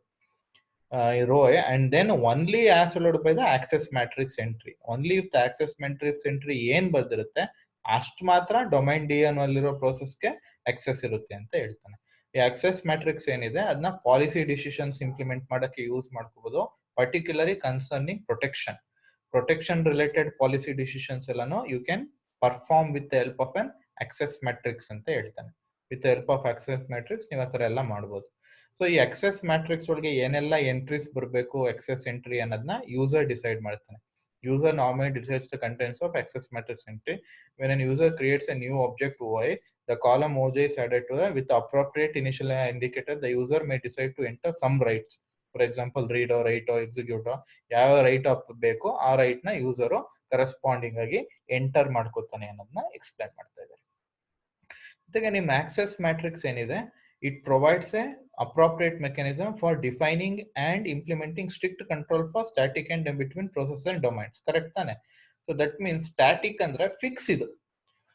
ದಟ್ ಮೀನ್ಸ್ ಯಾವ ಪ್ರೊಸೆಸಸ್ D1 ಅಲ್ಲಿದೆ ಅವೆಲ್ಲ F1 F3 ಮಾತ್ರ ರೀಡ್ ಆಪರೇಷನ್ ಮಾಡಬಹುದು. ಇದನ್ನ ಸ್ಟ್ಯಾಟಿಕ್ ಪಾಲಿಸಿ ಅಥವಾ ಸ್ಟ್ಯಾಟಿಕ್ ಪಾಲಿಸಿ ಆಫ್ ಪ್ರೊಟೆಕ್ಷನ್ ಅಂತ ಕರಿಬಹುದು. ಡೈನಮಿಕ್ ಅಂದ್ರೆ your domain can switch. Your domain can switch from one process to another process. ಅದನ್ನ ಡೈನಾಮಿಕ್ ಅಂತ ಕರೀತೀವಿ, ಅದನ್ನೇ ಹೇಳ್ತಾರೆ ನೋಡಿ. When we switch A process, ಈ ಪ್ರೋಸೆಸ್ ಏನಿದೆ ಅದನ್ನ ಒಂದ್ ಡೊಮೈನ್ ಇಂದ ಇನ್ನೊಂದು ಡೊಮೈನ್ಗೆ ಸ್ವಿಚ್ ಮಾಡ್ಬೋದು. ಯಾವಾಗ ಒಂದು ಪ್ರೋಸೆಸ್ ಒಂದ್ ಡೊಮೈನ್ ಇಂದ ಇನ್ನೊಂದು ಡೊಮೈನ್ಗೆ ಸ್ವಿಚ್ ಆಗೋಗುತ್ತೋ ಅವಾಗ ಆ ಪ್ರೋಸೆಸ್ಗೆ ಆ ಡೊಮೈನ್ ಅಲ್ಲಿರುವಂತ ಆಕ್ಸೆಸ್ ರೈಟ್ ಗಳು ಬಂದ್ಬಿಡುತ್ತೆ. ಅದನ್ನೇ ಹೇಳ್ತಾರೆ ಅದು. When we switch a process from one domain to another domain, we are executing an operation switch on an object domain. We can control domain switching by including domains among the objects of the access matrix. ಇಲ್ಲಿ ಯಾವ್ಯಾವ objects ಗಳಿದೆ ಅಲ್ಲಿ ಮಾತ್ರ domain switching ಮಾಡಬಹುದು ಅನ್ನೋದನ್ನ ಹೇಳ್ತೇನೆ. ಇಲ್ಲೇ ತೋರಿಸಿದ ಡೊಮೈನ್ ಸ್ವಿಚಿಂಗ್. ಸೊ ಇಲ್ಲಿ D1 ಡೊಮೈನ್ ಅಲ್ಲಿ ಇರುವಂತ ಪ್ರೊಸೆಸಸ್ ಗಳು F1 F3 ಅಲ್ಲಿರುವಂತ ಫೈಲ್ಸ್ ನ ರೀಡ್ ಮಾಡಬಹುದು. ಬಟ್ D1 ಅಲ್ಲಿ ಇರುವಂತ ಪ್ರೊಸೆಸ್ ನ D2 ಸ್ವಿಚ್ ಮಾಡ್ತಾ ಇದೀನಿ. ಅದರ ಅರ್ಥ ಏನು? ಸೊ D2 ಏನ್ ಆಪರೇಷನ್ ಐತೆ, ಪ್ರಿಂಟ್ ಮಾಡಬಹುದು. ಸೊ D1 ಅಲ್ಲಿರೋ ಪ್ರೊಸೆಸ್ ಗಳು ಲೇಸರ್ ಪ್ರಿಂಟರ್ ಸಹ ಯೂಸ್ ಮಾಡಬಹುದು ಅಂತ ಆಯ್ತು. ಸೊ ಅದೇ ರೀತಿ D2 ಅಲ್ಲಿರುವಂತ ಪ್ರೊಸೆಸಸ್ ಗಳನ್ನ D3 D4 ಡೊಮೈನ್ ಗೆ ಸ್ವಿಚ್ ಮಾಡ್ತಾ ಇದೀನಿ. ದಟ್ ಮೀನ್ಸ್ D2 ಅಲ್ಲಿರುವಂತ ಪ್ರೊಸೆಸ್ ಸೊ F2 F3 ನ ರೀಡ್ ಎಕ್ಸಿಕ್ಯೂಟ್ ಮಾಡಬಹುದು, ಜೊತೆಗೆ F1 F3 ನ ರೀಡ್ ರೈಟ್ ಮಾಡಬಹುದು. ಬಿಕಾಸ್ D2 ಅಲ್ಲಿರುವಂತದ್ನ ನಾನು D3 D4 ಗೆ ಸ್ವಿಚ್ ಮಾಡ್ಕೊಂಡಿದ್ದೀನಿ. ಸೊ ಈ ಆಪರೇಷನ್ ನ ಸ್ವಿಚ್ ಆಪರೇಷನ್ ಅಂತ ಕರೀತಾರೆ. ಸೊ ಇದನ್ನ ಇಲ್ಲಿ ಎಕ್ಸ್ಪ್ಲೈನ್ ಮಾಡಿರೋದು. Process should be able to switch from one domain to another domain. So switch ಆಯ್ತು ನೋಡಿ. Domain switching thus in figure 14.4 a process executing in domain D2 can switch from domain D3 to D4. D3 D4 ಗೆ switch ಆಗ್ಬೋದು. ಅದೇ ರೀತಿ domain D4 ಅಲ್ಲಿರುವಂತ process ನ D1 switch ಮಾಡಿದ್ದೀನಿ. Domain D1 ಅಲ್ಲಿರುವಂತ ಪ್ರೋಸೆಸ್ ನ D2 ಸ್ವಿಚ್ ಮಾಡಿದ್ದೀನಿ. ಇದನ್ನ ಸ್ವಿಚ್ ಆಪರೇಷನ್ ಅಂತ ಕರೀತಾರೆ. ಸೊ ಸುಮಾರು ಆಪರೇಷನ್ಸ್ ಅಲ್ಲಿ ಬರುತ್ತೆ ನಿಮ್ಮ ಆಕ್ಸೆಸ್ ಮ್ಯಾಟ್ರಿಕ್ಸ್ ಅಲ್ಲಿ. So first of all access matrix ಅಂದ್ರೆ ಏನೇನಿರುತ್ತೆ ಅಂತ ಗೊತ್ತಾಯ್ತಲ್ವಾ? ಡೊಮೈನ್ ಇರುತ್ತೆ, ಆಬ್ಜೆಕ್ಟ್ಸ್ ಇರುತ್ತೆ, ಇದನ್ನ ಆಕ್ಸೆಸ್ ಎಂಟ್ರಿ ಅಂತ ಕರೀತಾರೆ. ಸೊ ಈ ಆಕ್ಸೆಸ್ ಎಂಟ್ರಿಲಿ ಏನೇನಿತ್ತು ಅನ್ನೋದನ್ನ ಎಕ್ಸ್ಪ್ಲೇನ್ ಮಾಡಿದ್ದೀನಿ. ಯಾವ ರೀತಿ ಪರ್ಮಿಷನ್ಸ್ಗಳು, ಜೊತೆಗೆ ಈ ಆಕ್ಸೆಸ್ ಮ್ಯಾಟ್ರಿಕ್ಸ್ ನ ಮೇನ್ ಆಗಿ ಏನಕ್ಕೆ ಯೂಸ್ ಮಾಡ್ತಾರೆ? To implement policy decision specially concerning protection. So you can also switch processes from one domain to another domain. ಅದನ್ನ ಸ್ವಿಚ್ ಆಪರೇಷನ್ ಅಂತ ಕರೀತಾರೆ. ಅದನ್ನ ಎಕ್ಸ್ಪ್ಲೇನ್ ಮಾಡಿದ್ದೀನಿ. ಸೊ ನೆಕ್ಸ್ಟ್ ಏನು ಅಂದ್ರೆ, you can also perform some other operations. ಇನ್ನೂ ಒಂದಷ್ಟು operations ಗಳನ್ನ ಪರ್ಫಾರ್ಮ್ ಮಾಡ್ಬೋದು. ಅದ್ ಯಾವ್ಯಾವ ಆಪರೇಷನ್ಸ್ ಅಂತ ಇವಾಗ ಡೀಟೇಲ್ ಆಗಿ ಅಬ್ಸರ್ವ್. ಸೊ ಅಡಿಷನಲ್ ಆಪರೇಷನ್ಸ್ ಗಳನ್ನು ಪ್ರೊವೈಡ್ ಮಾಡ್ತೇವೆ. That means you can change the access entry. ಈಗ ನನ್ನ ಆಕ್ಸೆಸ್ ಎಂಟ್ರಿ ಏನಿದೆ, ಈ ಆಕ್ಸೆಸ್ ಎಂಟ್ರಿನ ಚೇಂಜ್ ಮಾಡಬೇಕು ಅಂತ ಚೇಂಜ್ ಮಾಡ್ಬೇಕಾದ್ರೆ there are some operations which are provided. ಅದೇ ಹೇಳಿರೋದು, ಅಲೋಯಿಂಗ್ ಕಂಟ್ರೋಲ್ಡ್ ಚೇಂಜ್. ಬಟ್ ಎರಾಬಿರಿ ಚೇಂಜ್ ಮಾಡಕ್ಕಾಗಲ್ಲ ಅಂತ. Controlled change in the contents of access matrix. ನೀವು ಎಷ್ಟು ಆಗಕ್ಕಾಗುತ್ತೆ ಆ ತರ ಕಂಟ್ರೋಲ್ಡ್ ಫ್ಯಾಷನ್ ಅಲ್ಲಿ ಮಾತ್ರ ನೀವು ಈ ಆಕ್ಸೆಸ್ ಮ್ಯಾಟ್ರಿಕ್ಸ್ ಎಂಟ್ರಿನ ಚೇಂಜ್ ಮಾಡ್ಕೋಬೇಕು ಅಂದ್ರೆ ಅವಾಗ 3 ಆಪರೇಷನ್ಸ್ ಗಳನ್ನ ಪ್ರೊವೈಡ್ ಮಾಡ್ತಾರೆ. ಆ 3 ಆಪರೇಷನ್ಸ್ ಯಾವ್ದು ಅಂತ ಅಂದ್ರೆ, ಮೊದಲನೇದು ಬಂದು copy, owner and control. So ಈಗ 3 ಆಪರೇಷನ್ಸ್ ಯಾವ ರೀತಿ ವರ್ಕ್ ಆಗುತ್ತೆ ಅಂತ ನೋಡೋಣ. ಸೊ ಫಸ್ಟ್ ನಾನು ನಿಮ್ಗೆ ಎಕ್ಸಾಂಪಲ್ ಕೊಟ್ಬಿಡ್ತೀನಿ, ಅವಾಗ ಡೀಟೇಲ್ ಆಗಿ ಅರ್ಥ ಆಗುತ್ತೆ. ಸೊ ಇಲ್ಲಿ ನಾನು ಕಾಪಿ ಆಪರೇಷನ್ ಹೆಂಗ್ ವರ್ಕ್ ಆಗುತ್ತೆ ಅಂದ್ರೆ ನೋಡಿ, ಇಲ್ಲಿ ಡೊಮೈನ್ D2 ಗೆ F2 ಫೈಲ್ ನ, ಡೊಮೈನ್ D2 ಅಲ್ಲಿರುವಂತ ಪ್ರೋಸೆಸ್ ಗಳನ್ನ F2 ಫೈಲ್ ನ ರೀಡ್ ಮಾಡಬಹುದು. ಜೊತೆಗೆ ಇಲ್ಲೊಂದು ಸ್ಟಾರ್ ಅಂತ ಕೊಟ್ಟಿದ್ದೀನಿ. ದಟ್ ಮೀನ್ಸ್ ಈ F2 ಗೆ ಏನ್ ರೀಡ್ ಆಪರೇಷನ್ ಇದೆ, that can be copied into other domains also ಅಂತ ಅರ್ಥ. ಸೊ ಇದು ರೀಡ್ ಆಪರೇಷನ್ ಅಂತ. ಅದಕ್ಕೆ ಇಲ್ಲಿ ನಾನು ಇಲ್ಲಿ ನೋಡಿದಾಗ 14.5B ಅಲ್ಲಿ ನೋಡಿದಾಗ ಇಲ್ಲಿ ರೀಡ್ ಆಪರೇಷನ್ ಏನಿದೆ ಅದನ್ನ ಡೊಮೈನ್ 3 ಅಲ್ಲಿರೋ ಪ್ರೋಸೆಸ್ ಗಳಿಗೂ ಕಾಪಿ ಮಾಡಿದ್ದೀನಿ. ಸೊ ಈ ಕಾಪಿ ಮಾಡಬೇಕಾದ್ರೆ copy operation, the copy operation can take place only in columns. So column ಅಲ್ಲಿ ಮಾತ್ರ ಕಾಪಿ ಮಾಡಕ್ಕಾಗದ. ಅದನ್ನೇ ಹೇಳಿದ್ರು, the ability to copy and access right from one domain to another of the access matrix to another is denoted by an asterisk. ಆಸ್ಟ್ರಿಕಲ್ denote ಮಾಡಿ. That means ಈ particular access right ನ ಒಂದ್ ಡೊಮೈನ್ ಇಂದ ಇನ್ನೊಂದು ಡೊಮೈನ್ ಗೆ copy ಮಾಡಬಹುದು ಅಂತ ಅರ್ಥ. The copyright allows the copying of the access right only within the column. So within the column ಮಾತ್ರ copy ಮಾಡಕ್ಕಾಗೋದು, for which the right is defined. ಈಗ F2 ಗೆ ರೈಟ್ ಡಿಫೈನ್ ಆಗಿದೆ, ಆ ಕಾಲಮ್ ಅಲ್ಲಿ ಮಾತ್ರ ಕಾಪಿ ಮಾಡಿ. For example in figure 14.5A, a process executing in domain D2 can copy the read operation into entry associated with file F2. So read operation ಏನಿದೆ ಈ particular access entry, ಈ read operation access ಎಂಟ್ರಿನ ನಾನು copy ಮಾಡ್ಕೋಬಹುದು file F2 ಗೆ. Hence the access matrix of figure 14.5A can be modified to the access matrix shown in figure 14.5B. So ಈ read operation ಏನಿದೆ ಆ D2 ಇರೋದನ್ನ D3 ಗೂ copy ಮಾಡ್ಕೊಂಡಿದ್ದೀನಿ. ಇದು ಕಾಪಿ ಆಪರೇಷನ್. ಸೊ ಈ ಕಾಪಿ ಆಪರೇಷನ್ ಅಲ್ಲಿ 2 ವೇರಿಯಂಟ್ ಗಳಿದೆ. ಮೊದಲನೇ ವೇರಿಯಂಟ್ ಏನಂದ್ರೆ, ಕಾಪಿ ಮಾಡೋ ಬದಲು ರೈಟ್ ನ ಟ್ರಾನ್ಸ್ಫರ್ ಮಾಡೋದು. ದಟ್ ಮೀನ್ಸ್ ಇಲ್ಲಿ ರೀಡ್ ಆಪರೇಷನ್ ಅಲ್ಲಿ D2 ಇತ್ತು, D2 ಇಂದ D3 ಗೆ ಟ್ರಾನ್ಸ್ಫರ್ ಮಾಡೋದಾಗ D2 ಅಲ್ಲಿ ರಿಮೂವ್ ಆಗೋಗುತ್ತೆ. ಅದನ್ನ ಟ್ರಾನ್ಸ್ಫರ್ ಅಂತ ಕರೀತಾರೆ. ಅದನ್ನ ಹೇಳಿದ್ರೆ, right is copied from access I to IJ It is then removed from access ij. Illinda remove ಮಾಡ್ಬಿಡ್ತೀನಿ. This action is called as transfer of right rather than a copy. So you are transferring the right, you are not copying the right ಆಗ. ಓಕೆನಾ? Next one ಬಂದು propagation is limited ಅಂದ್ರೆ, for example ಇಲ್ಲಿ read ನಾನು D2 ಇಂದ D3 ಮಾಡಿದೆ, but further D3 ಇಂದ D1 ಗೆ ನಾನು ಕಾಪಿ ಮಾಡಕ್ಕಾಗಲ್ಲ. ಸೊ ಅದನ್ನ ಲಿಮಿಟೆಡ್ ಪ್ರೊಪಗೇಷನ್ ಅಂತ ಕರೀತಾರೆ. That is when the right R dash is copied from access I to access kj, only the right R is created, a process executing in domain D3. So ಇಲ್ಲಿ D3 ಅಲ್ಲಿ ಇದೆಯಲ್ಲ, it cannot further copy the right R. ಈ right ನ further copy ಮಾಡಕ್ಕಾಗಲ್ಲ. So propagation of copy right ಏನಿದೆ ಅದು limited. So once ಮಾತ್ರ ಇಲ್ಲಿಂದ ಇಲ್ಲಿಗೆ ಮಾತ್ರ ಕಾಪಿ ಆಗ್ಬೋದು, ಬಟ್ ಇದು ಫರ್ದರ್ ಎಲ್ಲಿಗೂ ಕಾಪಿ ಮಾಡಕ್ ಆಗೋದಿಲ್ಲ. ಬಿಕಾಸ್ ಇದಕ್ ಮಾತ್ರ ಕಾಪಿ ಆಪರೇಷನ್ ಇರೋದು, ಇದಕ್ ಕಾಪಿ ಆಪರೇಷನ್ ಇಲ್ಲ ಅಂತ ಕರೀತಾರೆ. So a system may select one of the three, that is copy select ಮಾಡ್ಕೋಬಹುದು one of the three copy rights, or it may provide all the three. All the three ಅಂದ್ರೆ ಯಾವ್ದು? Copy, transfer, limited copy. Copy ಅಂತ ಕೊಟ್ಟಾಗ ಇಲ್ಲಿಂದ ಇಲ್ಲಿಗೂ copy ಆಗ್ಬೋದು. Transfer ಅಂತ ಕೊಟ್ಟಾಗ ಒಂದರಿಂದ ಇನ್ನೊಂದು ಕಾಪಿ ಆಡಿದಾಗ ಇಲ್ಲಿ ಡಿಲೀಟ್ ಆಗುತ್ತೆ, ಅದು ಟ್ರಾನ್ಸ್ಫರ್. ಲಿಮಿಟೆಡ್ ಕಾಪಿ ಅಂದ್ರೆ ಇಲ್ಲಿಂದ ಇಲ್ಲಿ ಕಾಪಿ ಮಾಡಿದಾಗ ಇಲ್ಲಿಂದ ಫರ್ದರ್ ಕಾಪಿ ಆಗಲ್ಲ, ಅದನ್ನ ಲಿಮಿಟೆಡ್ ಕಾಪಿ ಅಂತ ಕರೀತಾರೆ. So this are the three types of copy variant which can be provided: copy, transfer and limited copy. So ಈಗ ಕಾಪಿ ಆಯ್ತು, ನೆಕ್ಸ್ಟ್ ಈಗ ಓನರ್ ನೋಡೋದ. ಕಾಪಿ ಹೆಂಗಾಗುತ್ತೆ ಅನ್ನೋದು ಗೊತ್ತಾಯ್ತು. ನಾವು we shall look into the owner. We also need a mechanism to allow addition of new rights or removal of some rights. So ಈಗ ಆಗ್ಲೇ access ರೈಟ್ ಗಳು ಇಲ್ಲಿದೆ. ಸೊ ಈ access ರೈಟ್ ಗಳಲ್ಲಿ ಕೆಲವು ರೈಟ್ಸ್ ಗಳನ್ನ ಇನ್ನೂ access ರೈಟ್ ನ ಆಡ್ ಮಾಡಬೇಕು ಅಥವಾ access ರೈಟ್ ನ ರಿಮೂವ್ ಮಾಡಬೇಕು ಅಂದ್ರೆ ಅದನ್ನ ಓನರ್ ಮಾಡಬಹುದು. The owner right controls this operation. If access I, j includes the owner right, then a process executing in di can add and remove any right in any entry in column j.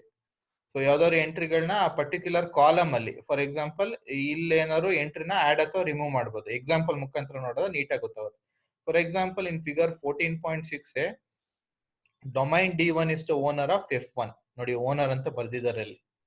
So domain D1 is the owner of F1 and thus can add and delete any valid right in column F1. So ಈ column F1 ಅಲ್ಲಿ ಯಾವುದೇ right ಗಳನ್ನ add ಅಥವಾ delete ಮಾಡಬಹುದು ಅಂತ ಹೇಳ್ತಾನೆ. So ಇಲ್ಲಿ ನೋಡೋದಾದ್ರೆ ನಾನು ಈ ಡಯಾಗ್ರಾಮ್ಗೂ ಈ ಡಯಾಗ್ರಾಮ್ಗೂ ನೋಡಿದ್ರೆ D3 ಗೆ F1 ಗೆ ಎಕ್ಸಿಕ್ಯೂಟ್ ಇತ್ತು, ಬಟ್ ಆ ರೈಟ್ ನ ರಿಮೂವ್ ಮಾಡಿದ್ದಾರೆ. ಸೊ ಬಿಕಾಸ್ D1 ಓನರ್ ಆಗಿರೋದ್ರಿಂದ ಈ ಪರ್ಟಿಕ್ಯುಲರ್ ಫೈಲ್ ಮಾತ್ರ ರಿಮೂವ್ ಮಾಡಬಹುದು. ಸೊ ಒನ್ ಪರ್ಟಿಕ್ಯುಲರ್ ಡೊಮೈನ್ ಯಾವ ಪರ್ಟಿಕ್ಯುಲರ್ ಫೈಲ್ ಗೆ ಓನರ್ ಆಗಿರ್ತಾನೆ ಆ ಕಾಲಮ್ ಅಲ್ಲಿ ಯಾವ್ದಾದ್ರು ರೈಟ್ಸ್ ಗಳನ್ನ ಆಡ್ ಅಥವಾ ರಿಮೂವ್ ಮಾಡಬಹುದು. Similarly domain D2 is the owner of F2 and F3. Observe ಮಾಡಿ, D2 is the owner. ನೋಡಿ ಓನರ್ ಅಂತ ಬರ್ತಿದೆ. D2 is the owner of F2 and F3. ಸದ್ಯಕ್ಕೆ ಅವನ್ D2 ಏನ್ ಮಾಡಿದಾನೆ, ಈ ರೀಡ್ ನ, ಸೊ ಈ ಪರ್ಟಿಕ್ಯುಲರ್ ರೀಡ್ ಏನಿದೆ ಈ ಪರ್ಟಿಕ್ಯುಲರ್ ರೀಡ್ ನ ಇಲ್ಗೂ ಹಾಕಿದಾನೆ. So sorry, D2 is the owner of F2 and F3 and thus can add and remove any valid right within these two columns. ಈ F2 and F3 ಅಲ್ಲಿ ಯಾವ್ದಾದ್ರು right ಗಳನ್ನ add ಅಥವಾ ರಿಮೂವ್ ಮಾಡಬಹುದು. So ಅದಕ್ಕೆ D2 ಓನರ್ ಆಗಿರೋದ್ರಿಂದ F2 ಅವನ್ ಏನ್ ಮಾಡಿದಾನೆ ನೋಡಿ, ಇಲ್ಲಿ D2 ರೈಟ್ ಸ್ಟಾರ್ ಆಡ್ ಮಾಡ್ಕೊಂಡಿದ್ದಾನೆ D2 ಗೆನೆ, ಜೊತೆಗೆ ಇಲ್ಲಿ D3 ಗೂ ರೈಟ್ ಹಾಕಿದ್ದಾನೆ. ಸೊ ಇಲ್ಲೂ ಸಹ F3 ಗೆ ಏನು ಚೇಂಜ್ ಮಾಡಿಲ್ಲ, ಇಲ್ಲಿ ರೈಟ್ ಹಾಕೊಂಡಿದ್ದಾನೆ D3 ಗೆ. So because D2 is the owner of F2 F3, ಅವ್ನು ಏನ್ ಬೇಕಾದ್ರೂ ಚೇಂಜಸ್ ನ ಇಲ್ಲಿ ಮಾಡ್ಕೋಬಹುದು, ಅದನ್ನೇ ಹೇಳಿರೋದು. Similarly, domain D2 is the owner of F2 and F3 and thus can add and remove any valid right within these two columns. ಈ ಎರಡು ಟೂ ಕಾಲಮ್ಸ್ ಒಳಗೆ ಏನ್ ಬೇಕಾದ್ರೂ ಅವ್ನ ರೈಟ್ಸ್ ನ ಆಡ್ ಮಾಡಬಹುದು ಅಥವಾ ರಿಮೂವ್ ಮಾಡಬಹುದು. Thus the access matrix of figure 14.6 can be modified to the access matrix shown in figure 14.6. ಇದು ಓನರ್ ಆಪರೇಷನ್. ಸೊ ಏನೇನ್ ಕಲ್ತ್ವಿ ಇಲ್ಲಿವರೆಗೂ ಈ ಪರ್ಟಿಕ್ಯುಲರ್ ಟಾಪಿಕ್ ಅಲ್ಲಿ ಅಂದ್ರೆ, ಆಕ್ಸೆಸ್ ಮ್ಯಾಟ್ರಿಕ್ಸ್ ಅಲ್ಲಿ ಡೊಮೈನ್ ಅಂದ್ರೆ ಏನು, ಒಬ್ಜೆಕ್ಟ್ಸ್ ಅಂದ್ರೆ ಏನು, ಆಕ್ಸೆಸ್ ರೈಟ್ ಅಂದ್ರೆ ಏನು ಅಂತ ಕಲ್ತ್ವಿ, ಸ್ವಿಚ್ ಆಪರೇಷನ್ ಅಂದ್ರೆ ಏನು ಅಂತ ಕಲ್ತ್ವಿ, ಕಾಪಿ ಆಪರೇಷನ್ ಅಂದ್ರೆ ಏನು ಅಂತ ಕಲ್ತ್ವಿ. ಕಾಪಿಲಿ 3 ತರ ಯಾವುದು, ಕಾಪಿ ಬರೀ ಕಾಪಿ ಹೆಂಗೆ, ಟ್ರಾನ್ಸ್ಫರ್ ಹೆಂಗೆ, ಲಿಮಿಟೆಡ್ ಕಾಪಿ ಹೆಂಗೆ ಅಂತ ಕಲ್ತ್ವಿ, ಓನರ್ ಹೆಂಗೆ ಅಂತ ಕಲ್ತ್ವಿ. ಓನರ್ ಏನಾರು ಆಗಿದ್ರೆ ಸೇಮ್ ಕಾಲಮ್ ಅಲ್ಲಿ ಯಾವುದೇ ಆಕ್ಸೆಸ್ ರೈಟ್ ನ ಆಡ್ ಅಥವಾ ರಿಮೂವ್ ಮಾಡೋದು ಹೆಂಗೆ ಅಂತ ಕಲ್ತ್ವಿ. ಸೊ ಲಾಸ್ಟ್ ಪರ್ಟಿಕ್ಯುಲರ್ ಬಂದು ಕಂಟ್ರೋಲ್ ಹೆಂಗೆ ಅಂತ ಕಲಿತೀವಿ. Now we shall look into control operation.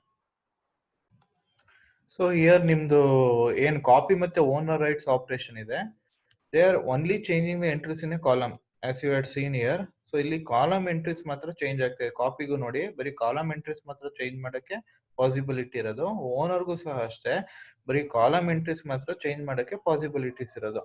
Suppose ಏನಾದ್ರು ರೋ ಎಂಟ್ರೀಸ್ ಏನಾದ್ರು ನಾನು ಚೇಂಜ್ ಮಾಡಬೇಕು ಅಂದ್ರೆ I need to use an operation called S control use ಮಾಡಬೇಕು. ಸೊ ಅದನ್ನೇ ಹೇಳಿದೆ, the copy and owner rights allow a process to change the entries in a column. A mechanism is also needed to change the entries in a row. The control right is applicable only to domain objects. So control ಬರೀ domain ಗಳಿಗೆ ಮಾತ್ರ applicable. So ನಮ್ದು ಏನಿತ್ತು ಈಗ copy ಮತ್ತೆ owner, ಅದು objects applicable ಇತ್ತು column wise. Control ಬಂದು domain applicable, so row wise ಬರುತ್ತೆ. So if access of I J includes the control right, so ಇಲ್ಲೆಲ್ಲರೂ ಕಂಟ್ರೋಲ್ ರೈಟ್ ಇತ್ತು ಅಂದ್ರೆ then a process executing in domain A can remove any access right from row J. So adne ಇಲ್ಲಿ example ಮುಖಾಂತರ ತೋರಿಸ್ತೇನೆ. For example, suppose that in figure 14.4 we include the control right in access D2, D4. So ಇಲ್ಲಿ D2 ಮತ್ತೆ D4 ಏನಿದೆ, ಇಲ್ಲಿ ನಾನು control access right ನ ಕೊಟ್ಟಿದ್ದೀನಿ. ಅವಾಗ ನಾನು ಆಕ್ಸೆಸ್ ರೈಟ್ ಇನ್ಕ್ಲೂಡ್ ಮಾಡ್ಕೊಂಡ್ರೆ ನಾನು ಅವಾಗ D2 ಅಥವಾ D4 ಅಲ್ಲಿ ಯಾವುದೇ ರೈಟ್ ಆಪರೇಷನ್, ಯಾವುದೇ ಆಕ್ಸೆಸ್ ರೈಟ್ ನ ಆಡ್ ಅಥವಾ ರಿಮೂವ್ ಮಾಡಬಹುದು ಅಂತ ಹೇಳ್ತಾನೆ ನೋಡಿ. Then a process executing in domain D2 ಅಲ್ಲಿ ಎಕ್ಸಿಕ್ಯೂಟ್ ಆಗ್ತಾ ಇರುವಂತ process could modify domain D4 ನ ಮಾಡಿಫೈ ಮಾಡಬಹುದು ಅಂತ ಹೇಳ್ತಾನೆ. ಸೊ ಇಲ್ಲಿ ಅಬ್ಸರ್ವ್ ಮಾಡಿ, ಈ ಪ್ರೋಸೆಸ್ D4 ಅಲ್ಲಿ ರೈಟ್ ಮತ್ತೆ ರೈಟ್ ಆಪರೇಷನ್ ಇದೆ ಇಲ್ಲಿ F1 F3ಗೆ. ಸೊ ಇಲ್ಲಿ ನಾನು ಕಂಟ್ರೋಲ್ ಆಗ್ತೀನಿ. ಸೊ ಕಂಟ್ರೋಲ್ ಆಗ್ತಾಗ ನಾನು ಈ D2 ಅಲ್ಲಿ ಎಕ್ಸಿಕ್ಯೂಟ್ ಆಗ್ತಾ ಇರುವಂತ ಪ್ರೋಸೆಸ್ D4 ಅಲ್ಲಿ ಇರುವಂತ ಆಕ್ಸೆಸ್ ರೈಟ್ ನ ರಿಮೂವ್ ಮಾಡಬಹುದು ಅಥವಾ ಆಡ್ ಮಾಡಬಹುದು. ಈಗ ನಾನೇನ್ ಮಾಡ್ತೀನಿ, ಈ D4 ಅಲ್ಲಿ ರೈಟ್ ಇದೆಯಲ್ಲ ಅದನ್ನ ರಿಮೂವ್ ಮಾಡ್ತೀನಿ. ಸೊ ರಿಮೂವ್ ಮಾಡಿದಾಗ ಆಸ್ ಯು ಕ್ಯಾನ್ ಸಿ ಇಲ್ಲಿ D2ಗೆ ಇಲ್ಲಿ ಕಂಟ್ರೋಲ್ ಹಾಕಿದ್ರಿಂದ ನಾನು D4 ಅಲ್ಲಿ ಇಲ್ಲಿ ರೀಡ್ ಆಪರೇಷನ್ಸ್ ಏನಿದೆ ಆ ರೀಡ್ ಆಪರೇಷನ್ಸ್ ನ ರಿಮೂವ್ ಮಾಡಿದ್ದೀನಿ. ಸೊ ಇದು ನಿಮ್ದು control operation it is applied across rose, it is applied across domains. So applied across domains ಮಾಡೋದ್ರಿಂದ ಈ D2 ಅಲ್ಲಿ ಕಂಟ್ರೋಲ್ ಹಾಕಿದ್ರಿಂದ ಈ D4ಗೆ ಏನ್ ರೀಡ್ ಇತ್ತು ಆ ರೀಡ್ ನ ನಾನು ರಿಮೂವ್ ಮಾಡಿದ್ದೇನೆ. So this are the 3 major operations. So operations ಗಳು ಯಾವ್ಯಾವ ಕಲ್ತ್ವಿ ಅಂದ್ರೆ ನಾವು ಫಸ್ಟ್ ಆಕ್ಸೆಸ್ ಮ್ಯಾಟ್ರಿಕ್ಸ್ ಅಂದ್ರೆ ಏನು ಅಂತ ಹೇಳಿದೆ, ಸ್ವಿಚ್ ಅಂದ್ರೆ ಏನು ಅಂತ ಹೇಳಿದೆ, ಕಾಪಿ ಯಾವ ರೀತಿ ವರ್ಕ್ ಆಗುತ್ತೆ ಹೇಳಿದೆ, ಕಾಪಿ ಆದ್ಮೇಲೆ ನೆಕ್ಸ್ಟ್ ಓನರ್ ಯಾವ ರೀತಿ ವರ್ಕ್ ಆಗುತ್ತೆ ಹೇಳಿದೆ, ನೆಕ್ಸ್ಟ್ ಕಂಟ್ರೋಲ್ ಯಾವ ರೀತಿ ವರ್ಕ್ ಆಗುತ್ತೆ ಅಂತ ಹೇಳಿದೆ. ಸೊ ಇದೆಲ್ಲ ಆದ್ಮೇಲೆ ಆಕ್ಚುಲ್ ಆಗಿ ಕನ್ಫೈನೆಡ್ ಪ್ರಾಬ್ಲಮ್ ಅಂತ ಒಂದು ಪ್ರಾಬ್ಲಮ್ ಇದೆ. ದಟ್ ಮೀನ್ಸ್ ಈಗ ಯಾವ್ದಾದ್ರು ಒಂದು ಡೇಟಾ ಒಂದು ಪರ್ಟಿಕ್ಯುಲರ್ ಫೈಲ್ಗೆ ರಿಸ್ಟ್ರಿಕ್ಟ್ ಆಗಿದ್ರೆ, the problem of guaranteeing that no information initially ಎರಡ್ ಇನ್ ಅನ್ ಆಬ್ಜೆಕ್ಟ್. ಸೊ ಈ ಪರ್ಟಿಕ್ಯುಲರ್ ಆಬ್ಜೆಕ್ಟ್ ಅಲ್ಲಿ ಏನ್ ಇನ್ಫಾರ್ಮೇಶನ್ ಇದೆ ಈ ಡೊಮೈನ್ಸ್ ಮಾತ್ರ ರಿಸ್ಟ್ರಿಕ್ಟ್ ಆಗಿದೆ, ಈ ಎಕ್ಸಿಕ್ಯೂಷನ್ ಎನ್ವೈರನ್ಮೆಂಟ್ ಮಾತ್ರ ರಿಸ್ಟ್ರಿಕ್ಟ್ ಆಗಿದೆ, ಅದು ಬೇರೆ ಎಕ್ಸಿಕ್ಯೂಷನ್ ಎನ್ವೈರನ್ಮೆಂಟ್ ಗೆ ಮೈಗ್ರೇಟ್ ಆಗಬಾರ್ದು ಅಥವಾ ಟ್ರಾನ್ಸ್ಫರ್ ಆಗಬಾರ್ದು ಅಂತ ಹೆರಡ್ ಮಾಡುವಂತ ಪ್ರಾಬ್ಲಮ್ ನ ಕನ್ಫೈನ್ಮೆಂಟ್ ಪ್ರಾಬ್ಲಮ್ ಅಂತ ಕರೀತಾರೆ. The holding of particular object to a particular execution environment so that it is not migrated to another execution environment is called as confinement problem. ಜೊತೆಗೆ ನಾವಿಲ್ಲಿ ಏನು ಆಕ್ಸೆಸ್ ಮ್ಯಾಟ್ರಿಕ್ಸ್ ಮುಖಾಂತರ ಪ್ರೊಟೆಕ್ಷನ್ ಪ್ರೊವೈಡ್ ಮಾಡಕ್ಕೆ try ಮಾಡ್ತಾ ಇದೀವಿ, it is just a simple design. But actual ಆಗಿ system designers and users ಏನಿರ್ತಾರೆ, they will make policy decisions concerning which domains are to have access to which objects. So ನಿಮ್ system designer ಯಾವ domains ಯಾವ objects ಗಳಿಗೆ access ಇದೆ ಅನ್ನೋದು ಒಂದು basic mechanism ಮಾತ್ರ ನಾವಿಲ್ಲಿ ತೋರಿಸಿರೋದು. ಬಟ್ ಇನ್ ಪ್ರಾಕ್ಟೀಸ್ ಇದು ತುಂಬಾನೇ ಕಾಂಪ್ಲೆಕ್ಸ್ ಆಗಿರುತ್ತೆ ಅನ್ನೋದನ್ನ ಎಕ್ಸ್ಪ್ಲೈನ್ ಮಾಡ್ತಾರೆ. So in this particular presentation session V covered the left out 2 topics of the previous presentation session. The first topic was kernel module. So your kernel ಏನಿರುತ್ತೆ, it has limited set of functionalities. So whenever the additional set of functionalities needed, you are going to dynamically load your kernel modules. Your kernel module can contain device drivers, file system, network protocol, ಏನ್ ಬೇಕಾದ್ರೂ ಆಗಿರ್ಬೋದು. So dynamically load ಮಾಡ್ಬೇಕಾದ್ರೆ ನಿಮ್ Linux ಈ 3 components ಅಥವಾ 3 systems ನ support ನ provide ಮಾಡುತ್ತೆ. Module management, driver register, conflict resolution. Module management ಅಲ್ಲಿ ಯಾವ ರೀತಿ ರೆಫರೆನ್ಸಸ್ ಗಳಾಗಬೇಕು, ಮಾಡ್ಯೂಲ್ ನ ಲೋಡ್ ಮಾಡಿದಾಗ ಸಿಂಬಲ್ಸ್ ಗಳನ್ನ ರೆಫರೆನ್ಸಸ್ ಮಾಡಬೇಕಾದ್ರೆ ಯಾವ ರೀತಿ ರೆಫರೆನ್ಸ್ ಆಗುತ್ತೆ ಅನ್ನೋದು ಎಕ್ಸ್ಪ್ಲೈನ್ ಮಾಡಿದೆ. Driver registration different types of services ನ ಯಾವ್ದು ಪ್ರೊವೈಡ್ ಮಾಡುತ್ತೆ ಮಾಡ್ಯೂಲ್ ಅಂತ ಹೇಳಿದೆ. ಜೊತೆಗೆ ಒಂದ್ ಪರ್ಟಿಕ್ಯುಲರ್ ಮಾಡ್ಯೂಲ್ ಲೋಡ್ ಮಾಡಿದ ತಕ್ಷಣ ಅದು ನಿಮ್ಮ ಕರ್ನಲ್ ಡೇಟಾ ಬೇಸಲ್ಲಿ ನಂಗೆ ಯಾವ ಹಾರ್ಡ್ವೇರ್ ರಿಸೋರ್ಸ್ ಬೇಕು ಅಂತ ರಿಜಿಸ್ಟರ್ ಮಾಡ್ಕೋಬೇಕು. ಬಿಕಾಸ್ ಬೇರೆ ಮಾಡ್ಯೂಲು ಅದೇ ಹಾರ್ಡ್ವೇರ್ ರಿಸೋರ್ಸ್ನ ಕೇಳಿದಾಗ ಅವಾಗ ನಿಮ್ಮ ಕರ್ನಲ್ ಸೂಟಬಲ್ ಆಕ್ಷನ್ ತಗೊಳ್ಳೋಕೆ ತುಂಬಾನೇ ಹೆಲ್ಪ್ ಆಗುತ್ತೆ. ಜೊತೆಗೆ ನೀವೇನಾದ್ರು ಪ್ರೊಟೆಕ್ಷನ್ಸ್ನ ಪ್ರೊವೈಡ್ ಮಾಡಬೇಕು ಅಂದ್ರೆ, ಯಾವ್ದಾದ್ರು ಪಾಲಿಸೀಸ್ನ ಫ್ರೇಮ್ ಮಾಡ್ತಾ ಇದ್ದೀರಾ ವಿತ್ ರೆಸ್ಪೆಕ್ಟ್ ಟು ಪ್ರೊಟೆಕ್ಷನ್ಸ್ ಅಂದ್ರೆ, you can make use of access matrix. ಈ ರೋಸ್ನ ಡೊಮೈನ್ಸ್ ಅಂತ ಕರೀತಾರೆ, ಕಾಲಮ್ಸ್ನ ಆಬ್ಜೆಕ್ಟ್ಸ್ ಅಂತ ಕರೀತಾರೆ. ಈ ಪ್ರೋಸೆಸ್ ಅಲ್ಲಿರುವಂತ, ಈ ಡೊಮೈನ್ ಅಲ್ಲಿರುವಂತ ಯಾವ ಪ್ರೋಸೆಸ್ಗಳು ಯಾವ್ಯಾವ ಫೈಲ್ಗಳಿಗೆ ಆಕ್ಸೆಸ್ ಇದೆ ಅನ್ನೋದು ಈ ಆಕ್ಸೆಸ್ ಮ್ಯಾಟ್ರಿಕ್ಸ್ ರೆಪ್ರೆಸೆಂಟ್ ಮಾಡುತ್ತೆ. ಇಲ್ಲಿ ಸುಮಾರು ಆಪರೇಷನ್ಸ್ ಇತ್ತು, ಸ್ವಿಚ್ ಆಪರೇಷನ್ ಎಕ್ಸ್ಪ್ಲೇನ್ ಮಾಡಿದೆ. ಸೊ ದಟ್ ಮೀನ್ಸ್ D2 ಅಲ್ಲಿರುವಂತ ಪ್ರೋಸೆಸ್ಗಳು can switch to D3 and D4 processes. So when they switch to D3 and D4 processes, they can use the access right of those two domains, D3 and D4 domains to access rights ನ use ಮಾಡ್ಕೋಬಹುದು. Next copy ಯಾವ ರೀತಿ ಆಗುತ್ತೆ ಅಂತ ಹೇಳಿದೆ. So ಈಗ F2 ಗೆ ಏನಾದ್ರು ಕಾಪಿ ಕೊಟ್ರೆ, ಸೊ ಆ ರೀಡ್ ಆಪರೇಷನ್ ನಾನು D3 ಡೊಮೈನ್ಗೂ ಅಲಾಂಗ್ ಕಾಲಮ್ ಕಾಪಿ ಮಾಡ್ಬೋದು ಅಂತ ಹೇಳಿದೆ. ನೆಕ್ಸ್ಟ್ ಅದಾದ್ಮೇಲೆ ಅದರಲ್ಲಿ 3 ವೇರಿಯಂಟ್ಸ್ ಯಾವ್ದು ಅಂತ ಹೇಳಿದೆ. ಬರೀ ಕಾಪಿ ಅಥವಾ ಟ್ರಾನ್ಸ್ಫರ್. ರೈಟ್ ಕಾಪಿ ಆಗುತ್ತೆ, ಅವಾಗ ಸೋರ್ಸ್ ಅಲ್ಲಿರುವಂತ ರೀಡು ರೀಪ್ಲೇಸ್ ಆಗುತ್ತೆ. ಆಮೇಲೆ ಲಿಮಿಟೆಡ್ ಕಾಪಿ ಅಂದ್ರೆ ಏನು ಅಂತ ಹೇಳಿದೆ.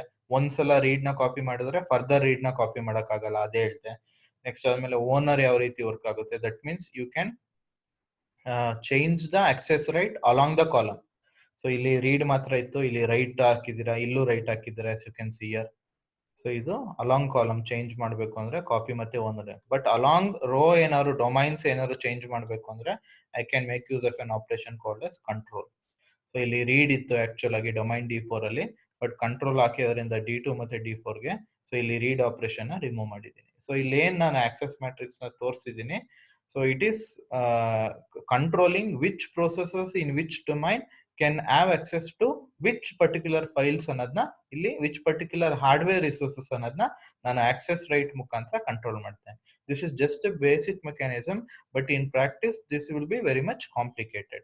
So in this particular presentation session we covered 2 topics, but overall the main topics we covered are the 4 main topics are disk scheduling algorithms, what are all the important components of a Linux system, kernel, system libraries, system utilities. Then we covered kernel modules and access matrix. So watch both the presentation session, that is the which covers the 4 main topics. So if you are getting any doubts with respect to these 4 main topics, you can call or ping me. I will be able to clarify your doubts and topics. And also these are very important from exam point of view, so watch them with complete concentration and prepare for all of them. So thank you. So if you get any doubts, then you can call or ping me. Thank you again. Bye.